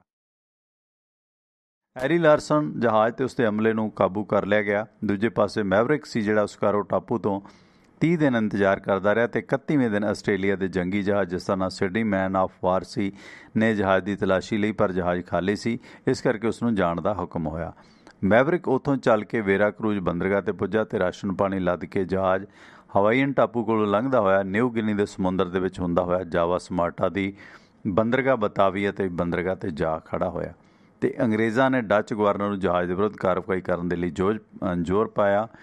ਜਹਾਜ਼ ਮੈਵਰਿਕ ਨੂੰ ਗ੍ਰਿਫਤਾਰ ਕਰ ਲਿਆ ਗਿਆ। ਇਹਨਾਂ 5 ਭਾਰਤੀਆਂ ਨੂੰ ਨਜ਼ਰਬੰਦ ਕੀਤਾ ਗਿਆ। ਇਹ ਪੰਜੇ 1 ਸਾਲ ਦੇ ਲਈ ਮੈਵਰਿਕ ਜਹਾਜ਼ ਦੇ ਵਿੱਚ ਕੈਦ ਰਹੇ। ਅਮਰੀਕਾ ਦੇ ਵਿੱਚ ਇਹਨਾਂ ਤੇ ਦੇਸ਼ ਧਰੋਹ ਦਾ ਮੁਕੱਦਮਾ ਚੱਲਿਆ, ਜਿਨ੍ਹਾਂ ਨੂੰ ਫਰਾਂਸਿਸਕੋ ਕੇਸ ਵੀ ਕਿਹਾ ਜਾਂਦਾ। ਇਹਨਾਂ 5 ਨੂੰ ਫਾਂਸੀ ਦੀ ਸਜ਼ਾ ਹੋਈ, ਪਰ ਜਰਮਨ ਦੂਤਾਵਾਸ ਨੇ ਇਹਨਾਂ ਨੂੰ ਛਡਾਉਣ ਦੀ ਕੋਸ਼ਿਸ਼ ਜਾਰੀ ਰੱਖੀ। ਸਭ ਤੋਂ ਪਹਿਲਾਂ ਹਰੀ ਸਿੰਘ ਬਦੋਵਾਲ ਨੂੰ ਛਡਾ ਕੇ ਨਠਾ ਦਿੱਤਾ ਗਿਆ। ਫਿਰ ਹਰਚਰਨ ਦਾਸ ਤੇ ਹਰਨਾਮ ਦਾਸ ਇਕੱਠੇ ਸਿਆਮ ਬੰਕਾਕ ਜਾਣਾ ਚਾਹੁੰਦੇ ਸੀ। ਬਾਬੂ ਮੰਗੂ ਰਾਮ ਨੂੰ ਫਿਲਪਾਈਨ ਜਾਣੀ ਕਿ ਮਨੀਲੇ ਭੇਜਣ ਦਾ ਪ੍ਰਬੰਧ ਕੀਤਾ ਗਿਆ, ਪਰ ਮਾੜੇ ਭਾਗਾਂ ਨੂੰ ਸਮੁੰਦਰ 'ਚ ਤੂਫਾਨ ਸੀ। ਉਹਨਾਂ ਦੀ ਕਿਸ਼ਤੀ ਮਨੀਲੇ ਦੀ ਥਾਂ ਸਿੰਗਾਪੁਰ ਜਾ ਪਹੁੰਚੀ। ਸਿੰਗਾਪੁਰ ਦੇ ਵਿੱਚ ਬਾਬੂ ਮੰਗੂ ਰਾਮ ਦੀ ਮੁਲਾਕਾਤ ਬੇਲਾ ਸਿੰਘ ਜਿਆਣ ਤੇ ਬੋਰਾ ਸਿੰਘ ਮਾਣੂਕੇ ਨਾਲ ਹੋਈ। ਦੋਵੇਂ ਬੇਲਾ ਸਿੰਘ ਜਿਆਣ ਤੇ ਬੋਰਾ ਸਿੰਘ ਮਾਣੂਕੇ ਅੰਗਰੇਜ਼ ਸਰਕਾਰ ਦੇ ਤੇ ਪੁਲਿਸ ਦੇ ਸੂਹੀਏ ਸਨ। ਬਾਬੂ ਮੰਗੂ ਰਾਮ ਨੂੰ ਪਛਾਣ ਲਿਆ ਗਿਆ ਕਿ ਜੋ ਗਦਰ ਪਾਰਟੀ ਦੇ ਮੈਂਬਰ ਸੀ ਤੇ ਇਸ ਨੂੰ ਫਾਂਸੀ ਦੀ ਸਜ਼ਾ ਹੋ ਚੁੱਕੀ ਸੀ। ਸੋ ਇਹਨਾਂ ਦੋਨਾਂ ਨੇ ਫਿਰ ਬਾਬੂ ਮੰਗੂ ਰਾਮ ਨੂੰ ਪੁਲਿਸ ਕੋਲੋਂ ਫੜਾ ਦਿੱਤਾ। ਬਾਬੂ ਮੰਗੂ ਰਾਮ ਨੂੰ ਤੋਪ ਅੱਗੇ ਖੜਾ ਕਰਕੇ ਉਡਾਉਣ ਦੇ ਹੁਕਮ ਹੋਏ, ਪਰ ਜਦੋਂ ਜਰਮਨ ਰਾਜਦੂਤ ਨੂੰ ਇਸ ਦਾ ਪਤਾ ਲੱਗਿਆ ਤਾਂ ਉਸ ਨੇ ਤੋਪ ਦੇ ਗੋਲੇ ਦਾਗਣ ਤੋਂ ਪਹਿਲਾਂ ਹੀ ਬਾਬੂ ਮੰਗੂ ਰਾਮ ਨੂੰ ਬਚਾਉਣ ਦੇ ਵਿੱਚ ਸਫਲਤਾ ਹਾਸਲ ਕੀਤੀ। ਬਾਬੂ ਮੰਗੂ ਰਾਮ ਫਿਰ ਮਨੀਲਾ ਪਹੁੰਚ ਗਏ ਤੇ ਉੱਥੇ ਗਦਰ ਪਾਰਟੀ ਦੇ ਮੈਂਬਰਾਂ ਨੇ ਮੰਗੂ ਰਾਮ ਦੀ ਸਹਾਇਤਾ ਕੀਤੀ ਤੇ ਉਹਨਾਂ ਨੂੰ ਇੱਕ ਹੋਟਲ ਦੇ ਵਿੱਚ ਲੈ ਗਏ। ਹੋਟਲ ਦੇ ਵਿੱਚ ਮੇਜ਼ ਉੱਤੇ ਪਿਆ ਅਖਬਾਰ ਮਨੀਲਾ ਟਾਈਮਜ਼ ਉਹਨਾਂ ਨੇ ਜਦੋਂ ਪੜ੍ਹਿਆ ਤਾਂ ਅਖਬਾਰ ਦੇ ਪਹਿਲੇ ਪੰਨੇ 'ਤੇ ਖਬਰ ਸੀ ਕਿ ਮੰਗੂ ਰਾਮ ਨੂੰ ਤੋਪ ਦੇ ਸਾਹਮਣੇ ਉਡਾ ਦਿੱਤਾ। ਜਾਣੀ ਕਿ ਇਸ ਵਿਅਕਤੀ ਨੇ, ਮੰਗੂ ਰਾਮ ਮੱਗੋਵਾਲੀਆ ਨੇ, ਆਪਣੀ ਮੌਤ ਦੀ ਖਬਰ ਮਨੀਲਾ ਟਾਈਮਜ਼ ਦਾ ਅਖਬਾਰ ਦੇ ਉੱਤੇ ਪੜ੍ਹੀ ਕਿ ਉਸ ਨੂੰ ਕਤਲ ਕਰ ਦਿੱਤਾ ਗਿਆ, ਸਜ਼ਾ ਦੇ ਦਿੱਤੀ ਗਈ ਤੋਪ ਦੇ ਨਾਲ। ਕਿਉਂਕਿ ਪੁਲਿਸ ਨੇ ਆਪਣੀ ਨਾਕਾਮਯਾਬੀ ਨੂੰ ਛੁਪਾਉਣ ਦੇ ਲਈ ਕਿਸੇ ਹੋਰ ਵਿਅਕਤੀ ਨੂੰ ਮੰਗੂ ਰਾਮ ਦੀ ਜਗ੍ਹਾ ਖੜਾ ਕਰਕੇ ਉਡਾ ਦਿੱਤਾ। ਇਸ ਤਰ੍ਹਾਂ ਉਹ ਮਨੀਲਾ ਫਿਲਪਾਈਨਜ਼ ਪੁੱਜੇ ਤੇ ਉੱਥੋਂ ਇਲੂਲੂ ਟਾਪੂ ਦੇ ਵਿੱਚ ਪੰਡਤ ਮਾਧੋ ਰਾਮ ਬਦੋਵਾਲ ਲੁਧਿਆਣਾ, ਜਾਣੀ ਕਿ ਆਪਾਂ ਇਹ ਨਹੀਂ ਕਹਿ ਸਕਦੇ ਕਿ ਪੰਡਤ ਇਹ ਨੇ ਬੁਰੇ ਨੇ। ਇਹਦੇ 'ਚ ਦੇਖੋ ਕਿ ਪੰਡਤ ਭਾਈਚਾਰੇ ਦੇ ਵੀ ਕਿੰਨੇ ਲੋਕ ਸੀ। ਠੀਕ ਹੈ, ਤਾਦਾਦ ਘੱਟ ਸੀਗੀ, ਇੱਦਾਂ ਦੀ ਗੱਲ ਨਹੀਂ, ਮੁਸਲਿਮ ਭਾਈਚਾਰੇ ਦੇ ਲੋਕ ਵੀ ਸੀਗੇ ਤੇ ਇਹ ਲੋਕ ਮਜ਼ਹਬ ਦੇ ਨਾਲੋਂ ਮੁਲਕ ਨੂੰ ਵੱਧ ਮੁਹੱਬਤ ਕਰਨ ਵਾਲੇ ਲੋਕ ਸੀਗੇ। ਤੇ ਪੰਡਤ ਮਾਧੋ ਰਾਮ ਬੱਦੋਵਾਲ ਲੁਧਿਆਣੇ ਦੇ ਸਨ। ਸਰਦਾਰ ਜਵਾਲਾ ਸਿੰਘ ਖੁਦਰਪੁਰਾ ਜ਼ਿਲ੍ਹਾ ਜਲੰਧਰ ਦੇ ਘਰ ਉਹ ਰਹੇ। ਇਸੇ ਦੌਰਾਨ ਮੱਘੋ ਰਾਮ ਹੋਰੀ ਉੱਥੇ ਪੰਡਤ ਮਾਧੋ ਰਾਮ ਬੱਦੋਵਾਲ ਅਤੇ ਜਵਾਲਾ ਸਿੰਘ ਖੁਦਰਪੁਰਾ ਦੇ ਜੋ ਜਲੰਧਰ ਦਾ ਰਹਿਣ ਵਾਲਾ ਸੀ ਉਹਨਾਂ ਦੇ ਘਰੇ ਉਹ ਮਨੀਲਾ ਦੇ ਵਿੱਚ ਰਹੇ। ਮੰਗੋ ਰਾਮ ਉੱਥੇ ਲੱਕੜ ਦਾ ਕੰਮ ਕਰਦੇ ਰਹੇ ਅਤੇ 1 ਸਾਲ ਉੱਥੇ ਠਹਿਰੇ। ਜਦੋਂ ਪੁਲਿਸ ਨੂੰ ਮੰਗੂ ਰਾਮ ਬਾਰੇ ਪਤਾ ਲੱਗਿਆ ਤਾਂ ਉਸ ਨੂੰ ਗੋਲੀ ਮਾਰਨ ਦਾ ਹੁਕਮ ਸੀ। ਇਸ ਲਈ ਪੁਲਿਸ ਤੋਂ ਬਚਣ ਦੇ ਵਾਸਤੇ ਮੰਗੂ ਰਾਮ ਫਿਲਪਾਈਨਜ਼ ਦੇ ਜੰਗਲਾਂ ਦੇ ਵਿੱਚ ਆਦੀ ਵਾਸੀਆਂ ਕੋਲ ਰਹਿਣ ਲੱਗੇ। ਜੰਗਲਾਂ ਦੇ ਵਿੱਚ ਉਹਨਾਂ ਨੂੰ ਇੱਕ ਹੋਰ ਸਮੱਸਿਆ ਦਾ ਸਾਹਮਣਾ ਕਰਨਾ ਪਿਆ ਸੀ, ਉਹ ਸੀ ਨਾਂਗਿਆਂ ਦੀ ਬੋਲੀ। ਆਦਿਵਾਸੀ ਸੀ ਜਿਹੜੇ ਇਸ਼ਾਰਿਆਂ ਅਤੇ ਸੰਕੇਤਾਂ ਨਾਲ ਇੱਕ ਦੂਜੇ ਨੂੰ ਗੱਲ ਸਮਝਾਈ ਜਾਂਦੀ ਸੀ। ਨਾਂਗੇ ਲੋਕ ਜਦੋਂ ਸ਼ਿਕਾਰ ਖੇਡਣ ਚਲੇ ਜਾਂਦੇ ਤਾਂ ਉਹ ਆਪਣੇ ਬੱਚੇ ਮੰਗੂ ਰਾਮ ਕੋਲ ਛੱਡ ਕੇ ਚਲੇ ਜਾਂਦੇ। ਸ਼ਾਮ ਨੂੰ ਵਾਪਸ ਆਉਣ 'ਤੇ ਮੰਗੂ ਰਾਮ ਨੂੰ ਜੰਗਲੀ ਫਲ ਖਾਣ ਨੂੰ ਦਿੱਤੇ ਜਾਂਦੇ। ਜੰਗਲ ਵਿੱਚ ਦਰਿਆਨ ਨਾਂ ਦਾ ਇੱਕ ਅਜਿਹਾ ਫਲ ਹੈ ਜੋ ਉਸ ਵਿੱਚ ਸਾਰੇ ਸਵਾਦ ਹੁੰਦੇ ਨੇ। ਇਹ ਆਪਾਂ ਪਹਿਲਾਂ ਵੀ ਜ਼ਿਕਰ ਕੀਤਾ ਸੀ ਸੁਖਜੀਤ ਹੋਰਾਂ ਦੀ ਕਿਤਾਬ 'ਚ, ਮਲੇਸ਼ੀਆ ਜਾਂ ਇਹਨਾਂ 'ਚ ਹੈਗਾ ਦਰਿਆਨ। ਸੋ ਇਸੇ ਤਰ੍ਹਾਂ ਮੰਗੂ ਰਾਮ ਨੇ ਨਾਂਗੇ ਲੋਕਾਂ ਕੋਲ ਰਹਿੰਦਿਆਂ 3 ਸਾਲ ਬਤੀਤ ਕੀਤੇ। ਤੁਸੀਂ ਵੇਖੋ ਕਿ ਕਿੰਨੀ ਉਹਨਾਂ ਦੀ ਹਾਲਾਤ ਸੀ। ਉਸ ਵਕਤ ਨਾ ਕੋਈ ਕੱਪੜਾ ਤਨ 'ਤੇ ਸੀਗਾ, ਕੇਵਲ ਫਟਿਆ ਹੋਇਆ ਕੱਛਾ ਅਤੇ ਬਨੈਣ ਉਹਨਾਂ ਕੋਲ ਸੀ, ਕਿਉਂਕਿ ਬਾਕੀ ਸਾਰੇ ਲੋਕ ਆਦੀਵਾਸੀ ਸੀ, ਨਾਂਗੇ ਸੀਗੇ। ਮਤਲਬ ਇਹੋ ਜਿਹੀ ਜ਼ਿੰਦਗੀ ਵੀ ਇਹਨਾਂ ਲੋਕਾਂ ਨੇ ਬਸ਼ਰ ਕੀਤੀ। ਹਾਲਾਂਕਿ ਇੱਕ ਪਾਸੇ ਅਮਰੀਕਾ ਦੇ ਵਿੱਚ ਰਹਿੰਦੇ ਸੀ ਅਤੇ ਦੂਜੇ ਬੰਨੇ ਦੇਸ਼ ਨੂੰ ਜਾਂ ਆਪਣੇ ਲੋਕਾਂ ਨੂੰ ਆਜ਼ਾਦ ਕਰਾਉਣ ਦੇ ਲਈ ਕੀ ਘਾਲਣਾ ਇਹਨਾਂ ਨੇ ਘਾਲੀਆਂ।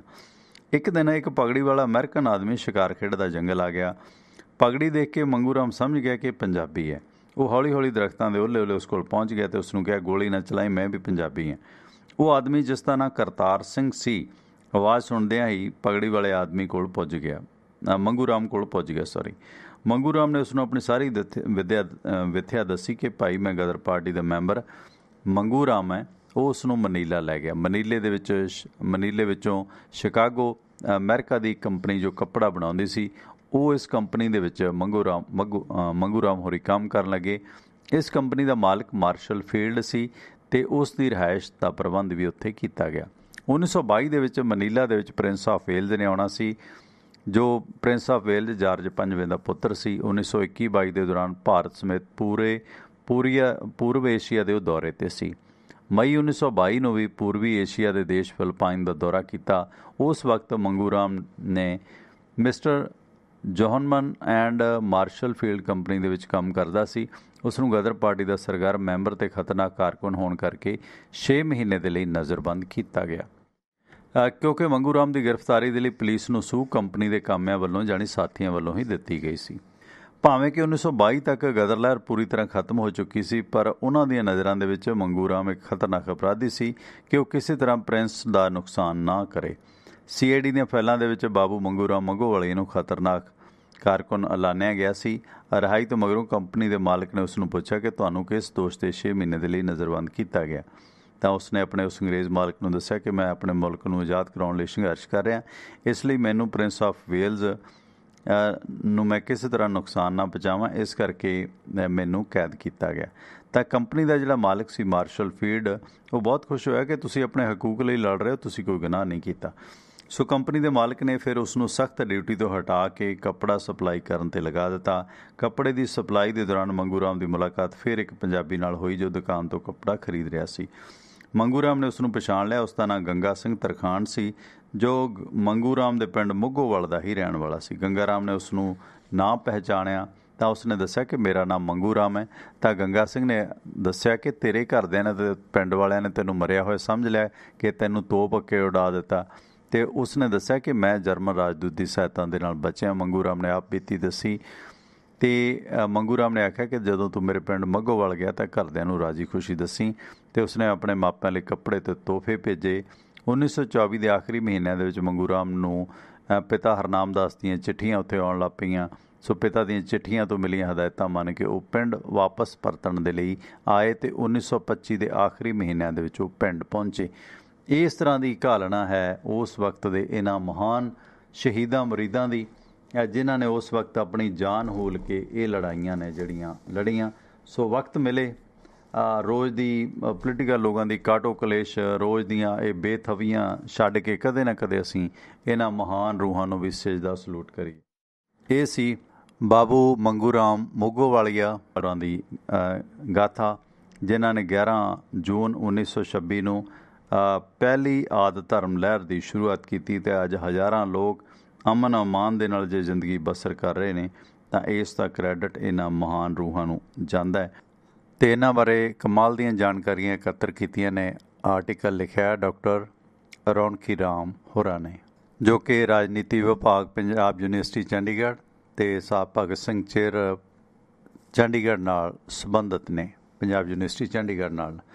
ਤੇ ਗੁਜ਼ਾਰਿਸ਼ ਬੇਨਤੀ ਹੈ ਕਿ ਇਸ ਪ੍ਰੋਗਰਾਮ ਨੂੰ ਤੁਸੀਂ ਪਸੰਦ ਕੀਤਾ ਤਾਂ ਜ਼ਰੂਰ ਅੱਗੇ ਵੱਧ ਤੋਂ ਵੱਧ ਸ਼ੇਅਰ ਕਰਿਓ, ਇਹ ਨਿੱਜੀ ਤੌਰ 'ਤੇ ਗੁਜ਼ਾਰਿਸ਼ ਹੈ।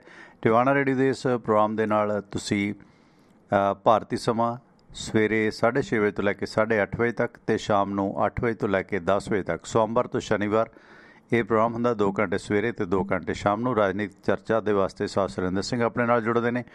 ਸਟੂਡੀਓ ਦੇ ਵਿੱਚ ਤੁਸੀਂ ਕੋਈ ਗੱਲ ਕਰਨੀ ਹੋਵੇ ਤਾਂ ਆਪਣਾ ਨੰਬਰ ਹੈ 98 763 09655। ਮੇਰੇ ਨਾਲ ਵੀ ਇਸੇ ਨੰਬਰ 'ਤੇ ਸੰਪਰਕ ਕੀਤਾ ਜਾ ਸਕਦਾ ਹੈ 9876309655। ਸਾਡੇ ਇਹਨਾਂ ਪ੍ਰੋਗਰਾਮਾਂ ਨੂੰ ਤੁਸੀਂ tiwanaaradio.com ਵੈਬਸਾਈਟ ਦੇ ਜ਼ਰੀਏ ਸੁਣ ਸਕਦੇ ਹੋ, ਜਿੱਥੇ ਤੁਹਾਨੂੰ ਆਈਫੋਨ ਤੇ ਐਂਡਰਾਇਡ ਐਪਸ ਮਿਲਣਗੀਆਂ। ਜ਼ਰੂਰ ਇੰਸਟਾਲ ਕਰੋ ਟਿਵਾਣਾ ਰੇਡੀਓ ਦਾ YouTube ਪੇਜ, ਜਿੱਥੇ ਪ੍ਰੋਗਰਾਮ ਸੁਣ ਰਹੇ ਹੋ। ਲਾਈਕ ਕਰੋ, ਸ਼ੇਅਰ ਕਰੋ, ਸਬਸਕ੍ਰਾਈਬ ਕਰੋ, ਬੈਲ ਆਈਕਨ ਦਬਾਓ। ਇਹ ਗੁਜ਼ਾਰਿਸ਼ਾਂ ਤੇ ਇਸ ਦੇ ਨਾਲ ਹੀ ਪਰਮਿੰਦਰ ਸਿੰਘ ਟਿਵਾਣਾ ਨੂੰ ਇੱਥੇ ਦਿਓ ਆ ਗਿਆ। ਸਤਿ ਸ਼੍ਰੀ ਅਕਾਲ।